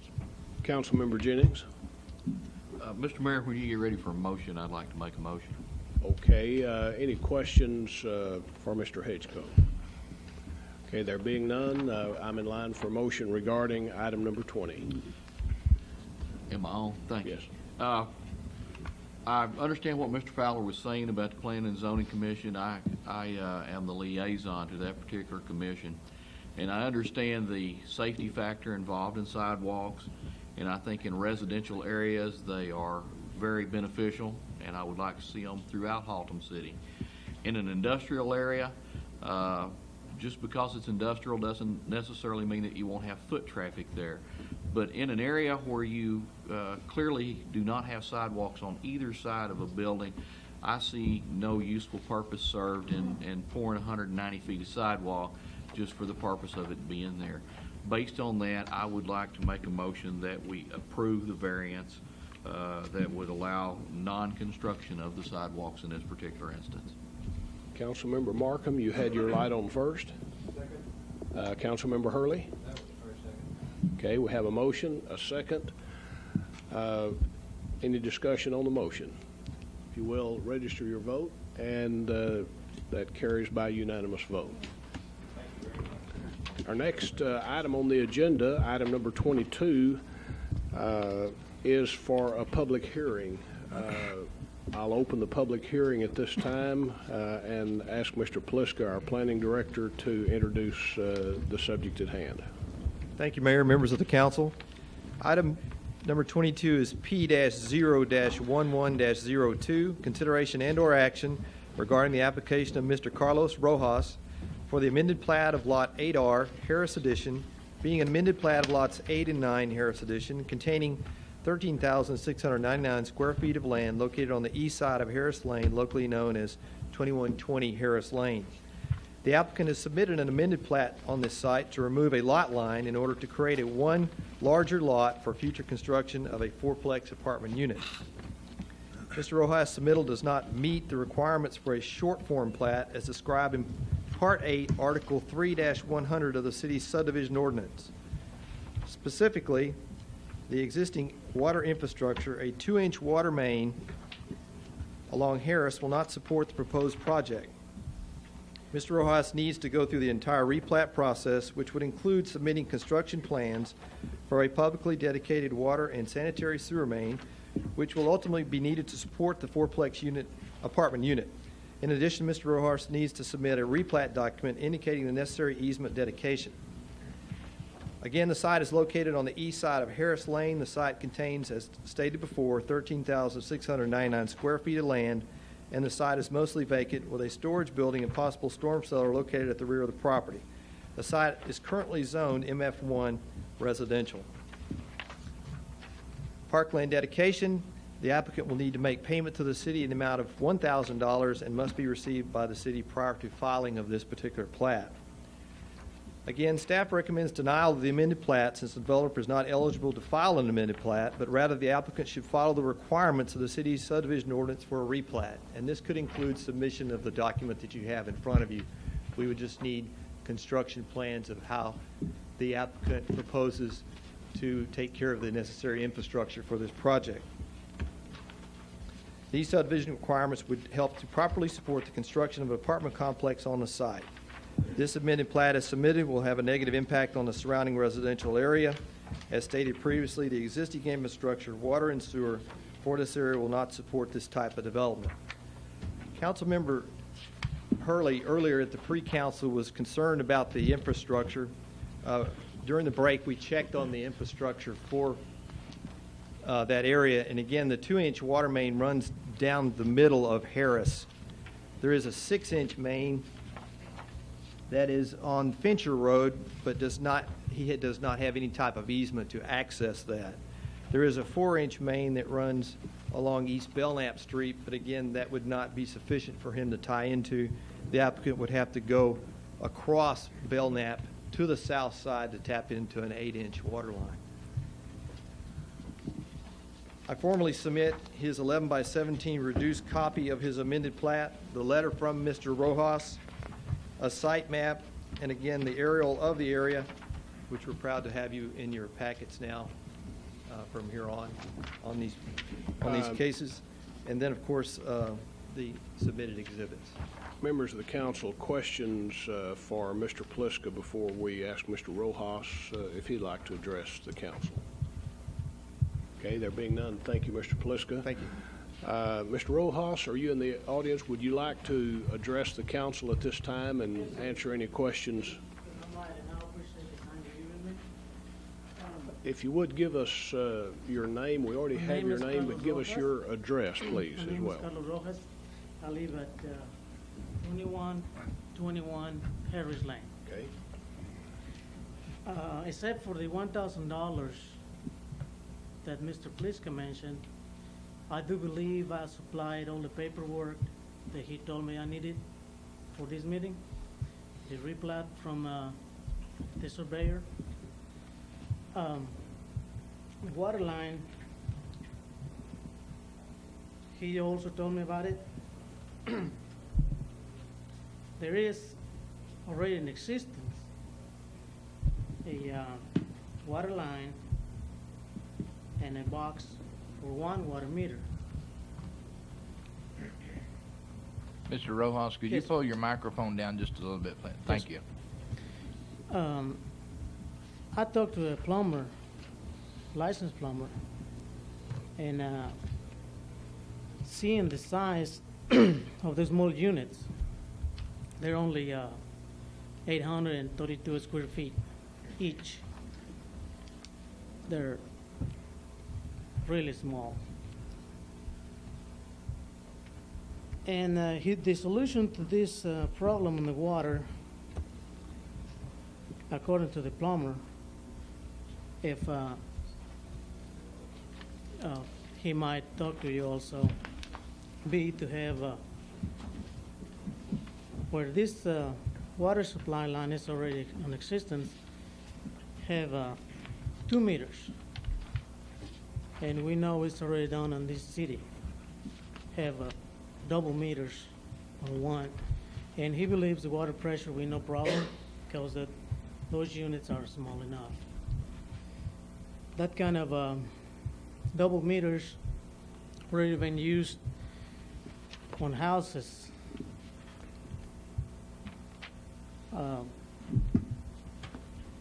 2,500 square feet, well double the size of the little units that I'm thinking about building there. I can show you a picture of 2 water meters. They're already split to be double water meters. If be any help on this water, double meter water that I'm talking about, having 2 meters instead of 1, there is a licensed plumber that can give you better details. Since I'm not a plumber, he told me how to go about reducing the piping into the units so be enough pressure on it, be no problem whatsoever. And he's present if And we'll call on him in a moment. if you want to Okay. Could he pass the photos by and let us look at them? have some questions. While he's passing those by, members of the council, any questions for Mr. Rojas?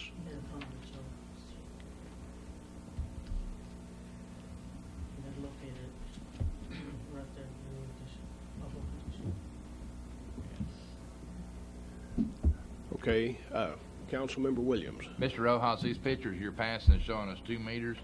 What does this property, does this go to a house? Here's where it goes. Okay. There's 2 meters for 2 different houses. They're across from each other. Mr. Rojas, if you don't mind, would you, in addressing the council, would you go back to the mic so we can all hear? I'm sorry. Thank you. I'm sorry. I was telling Mr. Williams that those pictures that I got, there's 2 different locations right across from each other. And there is double meters to be put there, to be installed from one water line.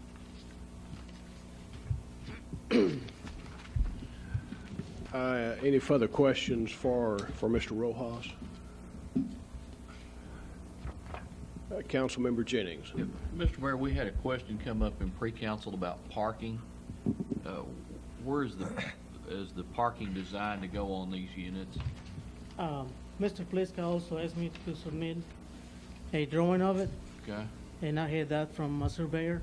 okay, And he placed those, he told me it has to be 2 parking spaces for each unit, and he placed it in front of the little fourplex. okay. Okay, any further questions for Mr. Rojas? Thank you, Mr. Rojas. Thank you. Since this is a public hearing, I do have a couple of cards that have been filled out. Those were not necessary because this is a public hearing, but I'll go ahead and call on these individuals. The first is Martha Hancock. Would you come forward at this time and make your presentation, please? My name is, good evening, council members, mayor. I'm just here to try to help Mr. Rojas understand the complexities of trying just to build a fourplex on a lot. Haltom City was referred to as a slum recently. This property has been vacant for years. He wants to put a new building, nicely constructed. Now, either you want to improve the city or you don't. But it is very hard for him to understand all of this that you have to do. And quite frankly, one hell of a whole lot of it, in my humble opinion, is not necessary. But that's just my humble opinion. But all he wants to do is build 4 new buildings on vacant land in an area that has been vacant for years. It will provide housing for people who cannot pay $800 to $1,200 a month rent. It will not substantially increase the traffic. We ended our letter by saying if there was additional information that we could furnish in order to facilitate this, please contact our office. Now, we didn't get any that I know of. I'll put it like that. I just simply want to help him to take this vacant land and put a nice building on it. They'll bring in more tax dollars for the city of Haltom City and provide decent housing for people in this end of this city. Now, that's all I can say about it. Any further questions, refer to Wendell Hancock. Thank you. Okay, thank you, Ms. Hancock. Mr. Joe Valerio? Yes, sir. If you would come forward at this time. You had filled out one of the cards. I think you'd like to address this subject. My name is Joe Villarreal. I live at 4513 Walthoff, right up the street, and I'm a licensed plumber. I don't see what adding another tap off that 2-inch main that's coming through there would hurt the water pressure through there, if that's the case of them saying that there wouldn't be enough water going into the building. And as far as the sewer tap is concerned, I believe y'all can tap into the main, and Mr. Rojas will pay for whatever fee that's needed to pay for it if it's needed. And I'm just here to try to speak for him and tell him it can be done, and it's possible, and it's building on an empty lot would help the city. That's it. Members of the council, any questions for Mr. Villarreal? Okay, thank you very much, sir. All right. James, Mr. Pliska, could I ask a question to be sure I'm understanding what is at issue here?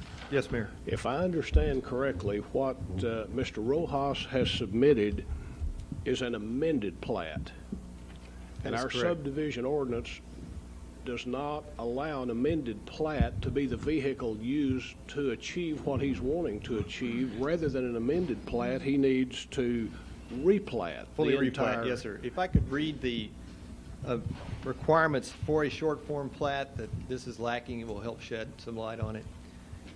An amended plat is something that where it meets all the requirements basically of the subdivision ordinance, and you're just either repairing a Scrivener's error or you're amending a lot line where you're not increasing the number of lots and so forth.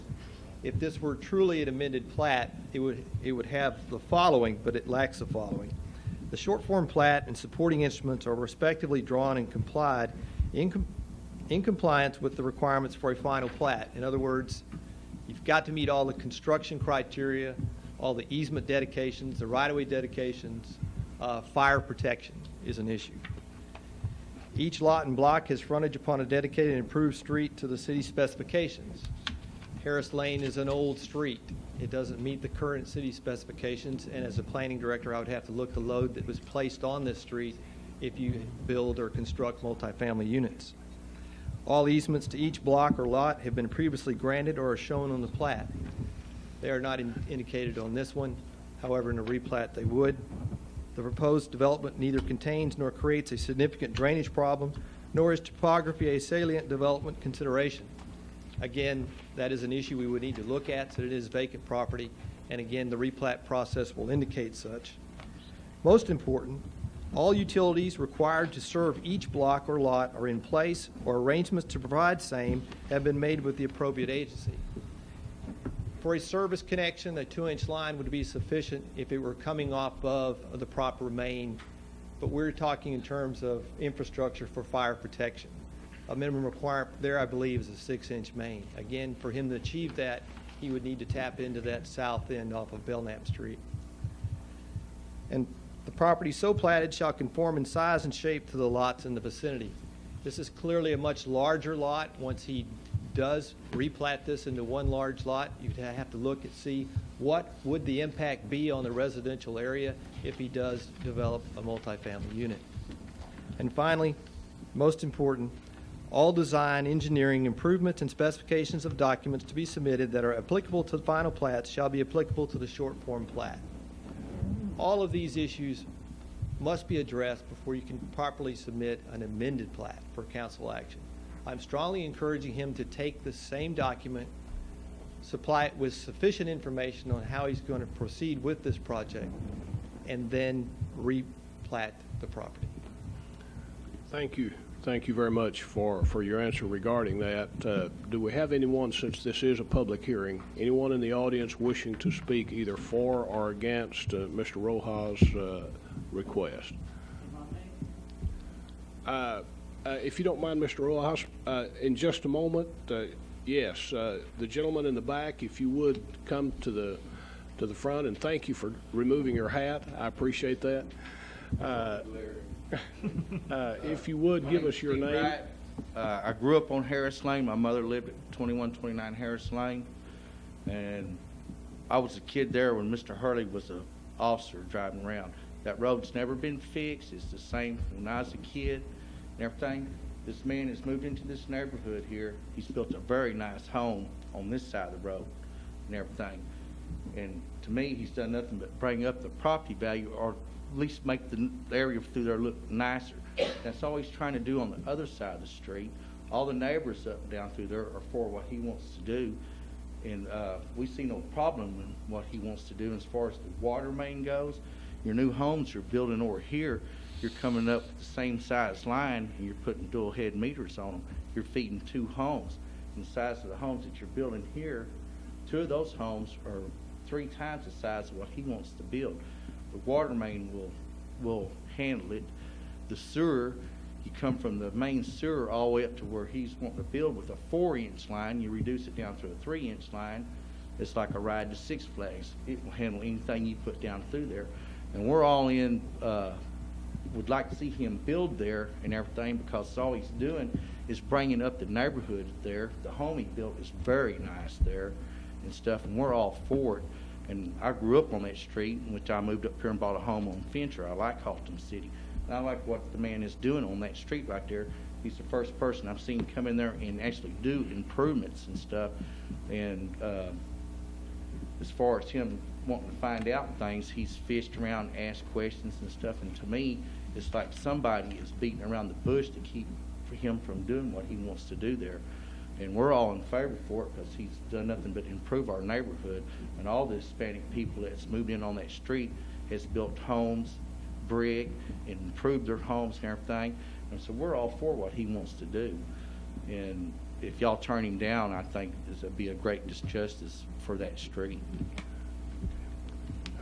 Members of the council, any questions or comments? Councilmember Williams. I just wonder if we did this, did we send any letters to anyone within 200 foot, or was that necessary on a replay? No, sir, it's not required. Thank you very much, Just a sir. public hearing. Thank you. Okay. And we're talking about putting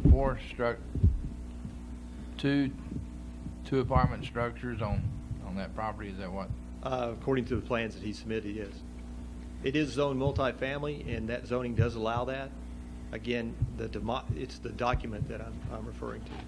In your opinion, and I don't know if this be yours or Greg, the size of that lot and the layout of the property there, and the demand on the parking, I think Mr. Rojas said there was requiring two places for each apartment. That would be a total of 8 cars to park in there. You should have in your packet his site plan that he submitted. Right. And that would indicate his submittal. It would, due to the new standards, we require 2 spaces for a 1-bedroom unit. Okay. What kind of groundwork is that gonna leave on that piece of property as far as landscaping? Landscaping, the new landscaping would be required. Again, remember, about 6 months ago, we beefed up our zoning ordinance on multifamily units, and he would need to meet those standards. In your opinion, can he meet those with the area that will be left? He could with the size of the project, given the fact that he's got plenty of lot area there to work with. It's the infrastructure and the design of such is our concerns. Anything further, Council Member Williams? No, sir. Council Member Hurley. And then Mr. Rojas, just a moment. As I'm understanding this, the only thing preventing him from building is the fact that he did not submit a replat. Correct. You're saying in your correspondence. Well, he has the proper zoning for that, but he needs to, again, reconfigure the lot so that he can build on that. He's not allowed from the subdivision ordinance to build across lot lines. Well, has he not submitted a complete replat for both of them, to make them into one lot? The document that he has submitted is an amended plat that can be used as a replat. He doesn't have the backing of the construction drawings to back this up, which is the... Have you had occasion to work with him to tell him what he needs exactly so that he understands? Yes, on occasions we have met, and he is the applicant. He hired the Wendell Surveying Group to do his plat. However, he has not submitted engineered drawings for the accompanying infrastructure, which is required by the city subdivision ordinance. It sounds kind of like a miscommunication or misunderstanding or something here. Again, it's my concern of the 30-day rule here. The 30-day rule, which we've talked about earlier tonight, the 30-day statute. I need to have council's decision on this as an amended plat. In the planning department's opinion, this does not constitute enough information for an amended plat. We need a replat, which he can use the same document, but accompanying infrastructure information to support his project. Supposing I were to make a motion to table this with the request of council, staff to work with Mr. Rojas to resolve this problem so he did understand. Again, I would be in favor of that, but I am concerned of the 30-day statute rule. Can we do the same thing? Mr. Yes, Wayne, go ahead. Mayor, thank you. If I might ask Mr. Pliska to clarify, if we were to table this tonight to work with Mr. Rojas to get this done, am I still hearing, though, that staff's requirement is going to be that he submit construction plans for a new water line? He would need, we would need a drainage study. We would need construction plans for water and sewer. I would need more fully developed site plans. We are not as far along on this one as we were on the Avanzini plat. And is this something that would be subject to a variance if he wanted to go with the 2-inch water line? I think his plumber has indicated that that's sufficient capacity for this project. Understand that for the use, the 2-inch water main is fine. For domestic use, for multifamily use, for fire protection, it's inadequate. And I've heard nothing but good things about Mr. Rojas. No doubt in my mind that he's going to be an asset to that part of our community, and he is already. But the problem is there is no variance for a public safety issue, and fire hydrants, fire protection is a public safety issue. That has to be installed. And the bottom line then is that a 2-inch water main cannot support a fire hydrant. A 6-inch main is the requirement. As a minimum. It may require even larger than that. 6 inches a minimum. Okay, but that would all be taken care of with the construction plans that are submitted with the replat. Is that correct? With as you see in front of you, an amended plat document or a final plat document or a replat document, what you don't see is on these large subdivisions, I got a set of construction plans about this thick. So where you see a 20-foot easement, I may see a sanitary sewer, a storm drain, bedding details, all that information that's going to be dedicated to the city and that our Public Works Department will eventually maintain. So those documents are what we require in order for a structure of this size to be built. Thank you, gentlemen. I believe Mr. Torres has a question for Mr. Rojas. Would you come back up here, Mr. Torres, and then Mr. Williams? Councilman. Mr. Rojas, I'm curious, have you been instructed by staff specifically what is required to submit and specifically what improvements you would have to make to make this project work? What Mr. Pliska asked me, all the paperwork, I assume is what you got in front of you, is set for those pictures for the water, the double water meters that I give you. Every other paperwork that he told me I needed for the replot. First thing, when I tried to get a permit to have these 4 units, I was told to talk one of the city inspectors. I show him the size, what I was have in mind for the fourplex. And I told him it was 2 lots. And he said, before you build anything across Property line. Lot line. Correct, which is 2 lots, I cannot give you a permit. You have to go, but tell me one thing. Is this going to be a brick building? How much % of it you plan to have a brick? I plan to have the front and the sides on brick. Well, that's great, but before you can get a permit, you need to have a replot. You need to go to planning and zoning. And they tell you what paperwork you need. And I did. And I was under the impression that I had all the paperwork that Mr. Pliska, except for the water. That was one of the lessons he told me. The water was not enough for the pressure, for the supply, the 4 little units. And that's when I took those pictures to prove that 2 water meters can be taken for 1 water line. Other than that, I was under the impression that I have all my paperwork there. He mentioned Mr. Avancini's project. Compare these 2 little lots with 4 little units on it. I don't think it's any comparison to a big development where there's no water, a problem to drain out. It's nice and easy to drain out. There's no water standing on the street. He's talking about safety, fire protection. Why it has to be up to now when I asking for a permit and a replot for these 2 lots to have a 4-plex installed there? If it's no water hydrant for fire protection,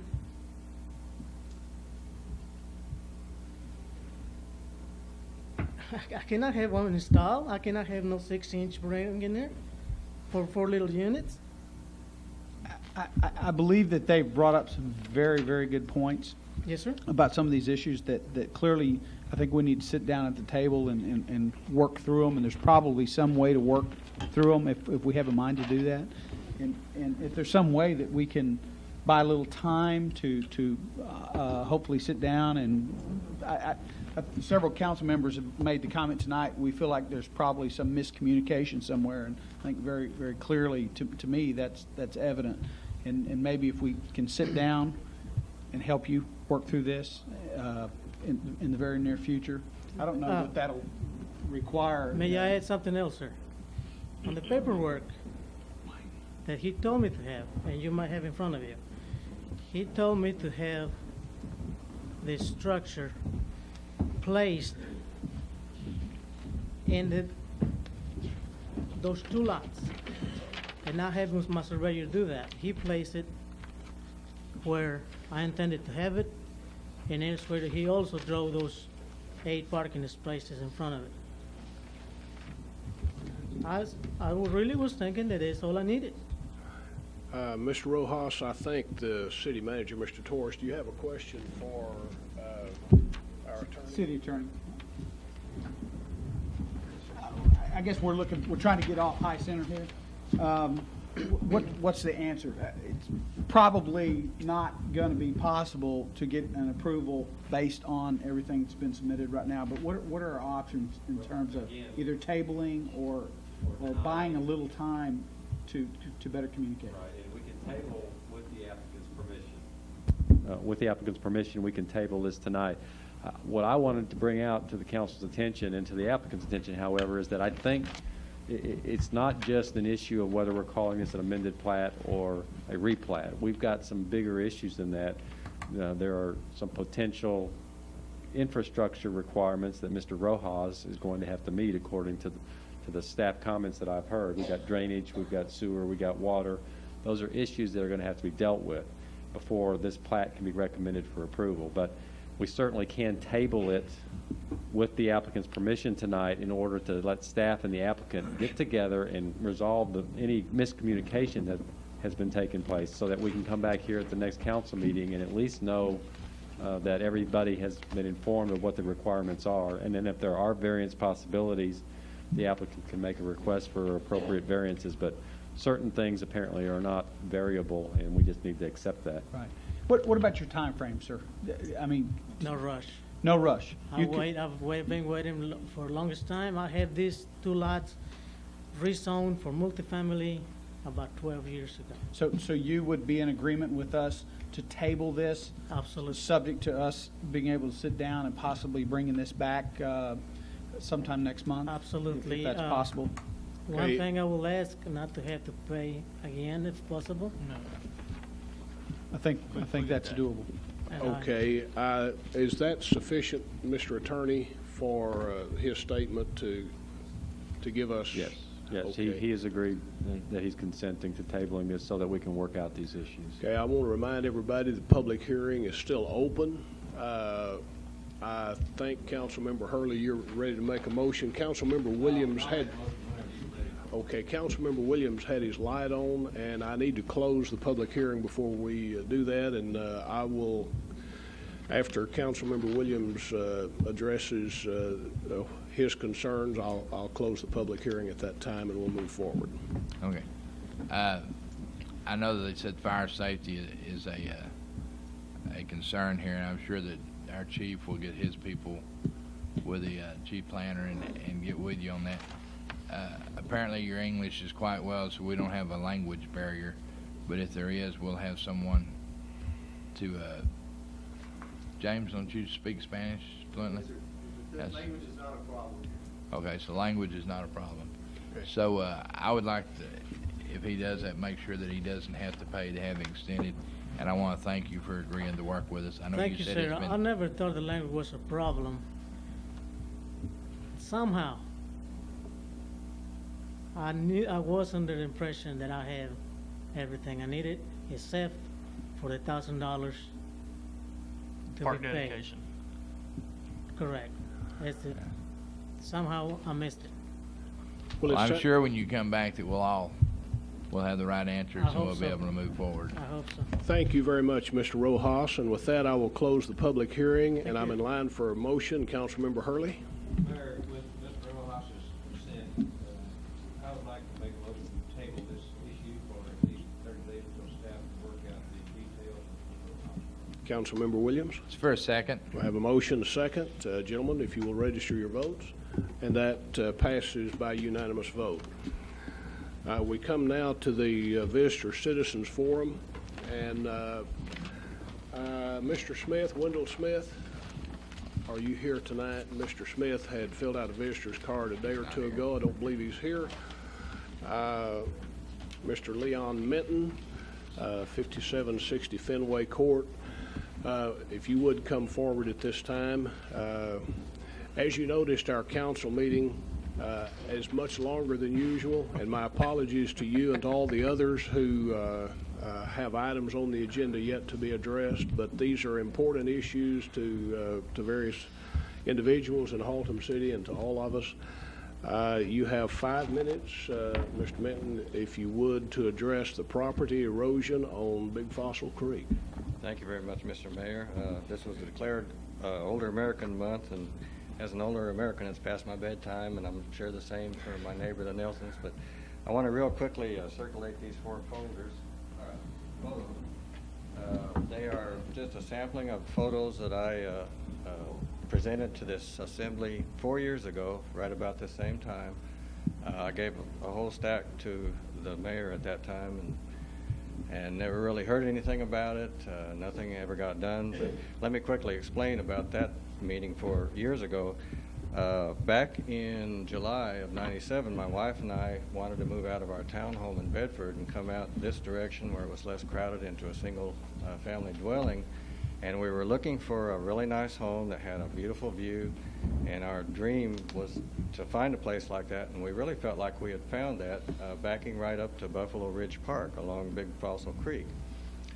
What we didn't know, or what we were never told from the developer that developed the land, or history maker who built the home for us, or the Haltom City that approved all of the permits and everything, is that we would actually see that dream quickly begin to erode.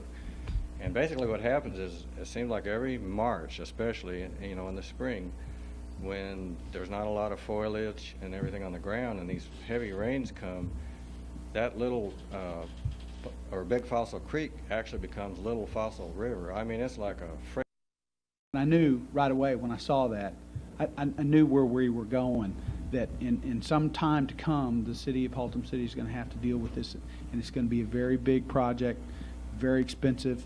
It's not going to happen overnight. It's going to be a long, drawn-out project that will more than likely require some outside funding assistance to make it happen. I received today on my desk, and I'm not even sure where it came from. I was out and I walked in, and there was a petition, I guess, on my desk. I'm assuming that came from y'all. Yes, there was over 24 signatures from concerned neighbors all up and down the streets there. And I don't know if that's been circulated to the council or not, because it just appeared on my desk this afternoon from somewhere. I would just like to tell you that it is something that I will be involved in, and we will start working toward a long-term solution. But you have to know it is a long-term solution. I have no idea how on earth we're going to address that. But you know, there are ways to do it, but it'll be big dollars, and I would hope that the people that live there can be patient and work with us. But as far as your desire to put it back as an agenda item, I think this council's probably aware of, you know, some of the ongoings out there. It might not be. It'd probably be a little premature to just bring it before, you know, at the next agenda to discuss it. Because I think we're all aware of the problem. We're looking for answers, and we're probably not going to have answers, you know, that soon. But I think it's going to be up to staff to come up with some alternatives that we can then bring back to the council. And if you could just give us some more time, we will do that. And I'd love to meet with you personally and discuss it further, either with you personally or with the neighborhood as a group. Might be a good idea too. And we can maybe formulate some ideas and then bring those ideas back to the council. It could be as an initial thing too, even maybe just dredging on the other side of the creek more to take some of the, and even maybe dumping that material on our side would be a cheap, quick solution to kind of alleviate some of the problem until the longer-term solution comes about. But I do appreciate that. You understand we've said about all we can say, and we've pressed it. Probably the attorney down here is probably flinching a little bit since this was not a posted item, as much conversation as we've had. But you've heard the city manager and Councilmember Markham. Did you have a? I have one quick question, Mayor. I realize the situation. How recent are these pictures? That was 4 years ago, March of 1998. And that fence has been moved back, and it's once again going to be in danger of having to be moved back yet again. I'd say a good 20 feet I've lost off some parts of my yard.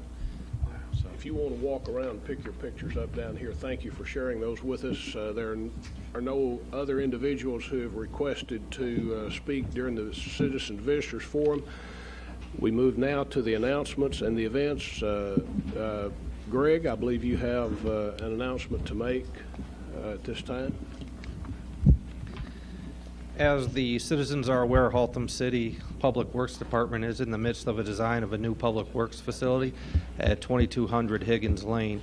We have had one meeting open to the public to get their input and their ideas on what they'd like to see for the new buildings, and we've incorporated their main comments, and we would like to meet again with the public, and that meeting is scheduled for next Monday, May the 20th at 6:30 in this room here, City Council Chambers. Thank you. Councilmember Henderson, I believe you have an announcement. Yes, thank you, Mayor. On Friday, May the 24th at 10 a.m., starting at the Winn-Dixie parking lot, our police department is going to be involved in the Special Olympics carrying of the torch. We're going to carry it down Denton Highway, down Belknap to the Asian Market. And I invite anybody who's interested in that or the Special Olympics. This is a neat deal that our police department's involved in, and we're going to be have several different officers from the police department carrying the Special Olympics torch. And that is, again, 10 a.m. Friday, May the 24th at the Winn-Dixie parking lot. Councilmember Williams, I believe you have an announcement. I was wondering, will the chief be one of the officers carrying that, Tracy? Yeah, he told me a little bit ago that he was going to be the first one to carry it. That'd be represent the first 10 feet then.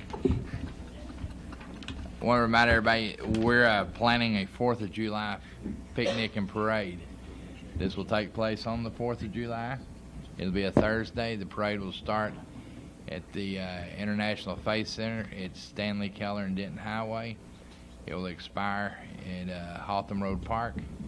The picnic will start approximately 11 a.m. and probably run through about 3 p.m. We still have planning committees in order on this. If anybody's interested in serving on a committee, the chairperson for this committee is Bobby Arthur. She was here hours ago and got an award. Her phone number is area code 817-834-8021. So if y'all would like to help with that, please be sure and give her a call. And again, that's on the 4th of July. Thank you, Mayor. Any other announcements by members of the council? I have one very important announcement. We will not have another council meeting 2 weeks from now. That's Memorial Day, and that's a very important day in this country.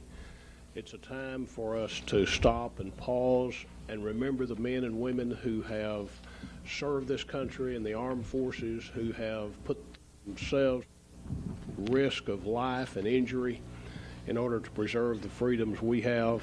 A tremendously important day for all of us, and I want to say to those who are watching on HCTV as well as those here in the audience that in Haltom City we deeply appreciate our veterans, our men and women who have served this country, and we have many of them, and we owe them a tremendous debt of gratitude. And on Memorial Day, just know we are saluting you, and we respect you tremendously for the great service you've rendered this country.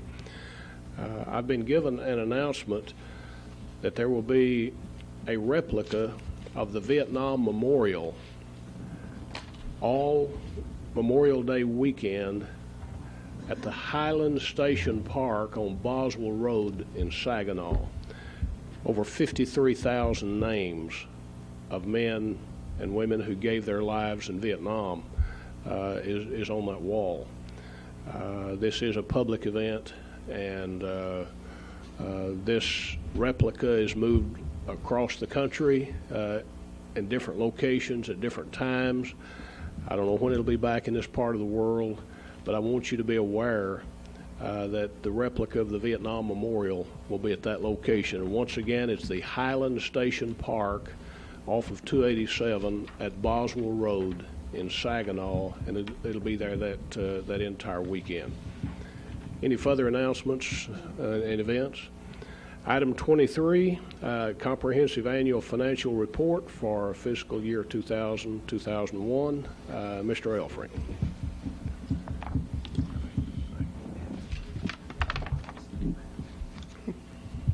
Thank you, Mr. Mayor, Council. Backing up for a second, I've seen that replica of the Vietnam Memorial several years ago. It was in Dallas. My wife and I had an opportunity to see it. That exhibit was well attended. It's not a small model. It's something like 1/3 size. It's very impressive, and it's a moving experience to see it. I encourage everyone, if they can, to visit that when it's in the area. On to the subject here. Each year, as you all know, we have an outside audit firm comprised of CPAs who come in and examine our books to produce a document we refer to as the Comprehensive Annual Financial Report. It's our audit. This document contains a summary of the financial activity for about 23 different funds that the city manages on behalf of its taxpayers, and I'd like to just, in brief, report that we've been given a very clean audit. There were no problems this year with the process of the audit. We have, as I said, 23 different funds, 2 or 3 of which are the major ones. I'll just talk briefly about 2 of them. The general fund ended the year, and this audit document ended September 30th of last year. The general fund ended the year with just about $2.5 million in fund balance. It was about $216,000 higher than what we had planned for. What we had planned for was to draw that balance down by holding it where it ended up the actual year. It really is just an example of some good fortune and a combination of good fortune and good management. We did have some problems last year, as you recall, during the budget with regards to sales tax revenues and municipal court revenues, but things turned out all right in the end. In the water fund, water and sewer sales were up slightly at the level of $10.8 million. We missed the budget by just under $500,000 on that. And operating revenue overall for the water fund was up by about $313,000 over the prior year. 2 weeks ago, about 3 weeks ago actually, we did have a committee comprised of 3 members of the council, Councilmember Averitt, Councilmember Henderson, and Councilmember Williams, who attended a meeting where we discussed this document at length. It was about an hour-long meeting. I was there, the city manager was there, 2 of our outside audit managers were at the meeting. We went through it rather thoroughly, covered over all of the different aspects of the report. And we also had a separate document that's part of this report, a report to management, where they discuss certain mandatory aspects of the audit as required by the general auditing standards of the United States. As I mentioned, we did have a clean audit. There were 3 recommendations in the management letter. Those recommendations were all addressed during the budget process last year. So when they ended the audit, and at this time, we are in the process of implementing those recommendations. That's basically it. And if I have any questions from the council, this document is available for the public to inspect at any time. And if anyone has any questions regarding it, myself or my staff are ready to answer them. Members of the council, any comments or questions? Councilmember Williams. Do we need to make a motion to approve this, Fred? We're in line for a motion. Not wanting to speed anything along, but I do want to thank Pat and his department, though, for the hard work they did and the outside auditors, because there was a lot of time put in this, and I appreciate, and I told your assistant last week or at the last council meeting, and I also want to tell you thanks for what you do. Thank you. Thanks for wearing 2 hats for us and still getting this in, and this is a very impressive report. Appreciate your comments. She was very appreciative of your comments. We were shorthanded at the time, and we're going to be shorthanded again in the future, but we'll get there. We'll I bragged on her so much somebody else come get her. I know. You advertised her talents. Yeah, I made a motion. Did I hear a motion? Yes. Okay. Councilmember Henderson? It's for a second, Mayor. Have a motion and a second. If you will, register your votes, gentlemen. That passes by unanimous vote. Thank you. Mr. Olson, item 25, the disposition of seized amusement machines. Would you care to make a comment about council action on this posted agenda item? Mayor, we got served this evening with a temporary restraining order in this case. There are issues that we probably ought to discuss in executive session, and it shouldn't take very long, but Okay. I would recommend that we take no action on this item, at least right now, and postpone it till after executive session, and I'll brief you on what options we have. Okay, thank you very much. We will address the issue of item number 25 after we reconvene from executive session. Item number 26A. Mr. Torres, would you like to introduce item number 26A for us? It's on consent. It's on consent. Not 26A. It's on Yes, consent. it was. It was put on the consent agenda. We're on fifth Great. hour, let's do it again. It's getting late, folks. There are no resignations of board members, appointments, reappointments, attendance requirements are met. Councilmember Jennings? Yes, Mr. Mayor, I have an appointment to the Economic Development Commission. Okay. I would like to nominate Tracy Henderson to fill the vacancy created when Mr. Patino left. Okay. You have heard the recommendation for the Economic Development Board. If you will, we need a vote to ratify. And we have a unanimous vote with Council Member Henderson abstaining. Okay. There being no further items for us to discuss, we will adjourn now into closed session pursuant to section 551.071 and .072, and then reconvene in regular session for any action to be taken.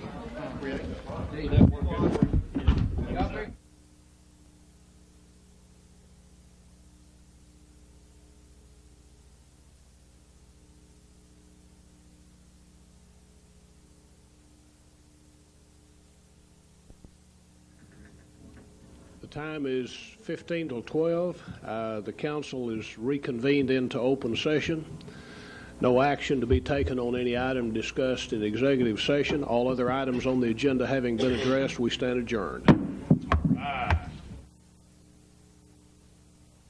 Freight train back there, sometimes that water comes roaring around, and things that have helped aggravate the problem were they built a low water crossing just downstream from us, right around the bend.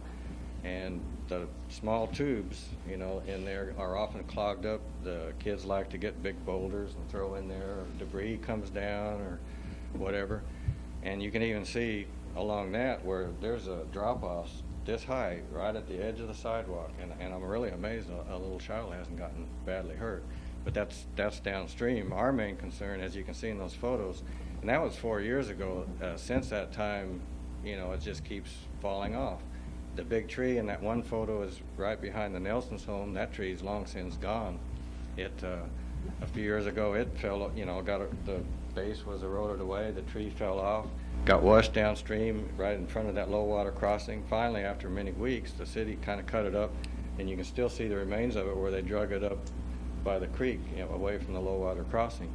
So what I would like to request, you know, 4 years later, when this whole erosion stuff really became noticeable, is that this be put on the agenda for a future council meeting where we could address this and really discuss it, because we're just watching our property slowly erode away, and our dream is being crumpled away right before our eyes. And it's, you know, all the development upstream has even further aggravated the problem, because the runoff seems like each year gets faster and more forceful, and we're kind of in a bend there. There's at least, I'd say, 6 or 7 homes that are definitely in jeopardy of, you know, continually losing property. I know my neighbor did a really nice thing where he raised his property with a brick wall. That's been undercut already.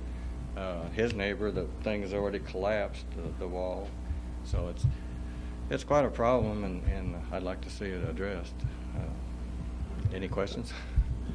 Mr. Minton, because this was not posted as an agenda item, we Right. cannot discuss or debate the merits of this particular subject tonight. I had an opportunity to be in your home, and I've been down on the creek underneath, and I understand what you're saying. I think our city manager would like to make a comment at this time, and you do understand that we can't, right, more than what I've said and what he's about to say, we really can't go any further with any discussion on this tonight because it was not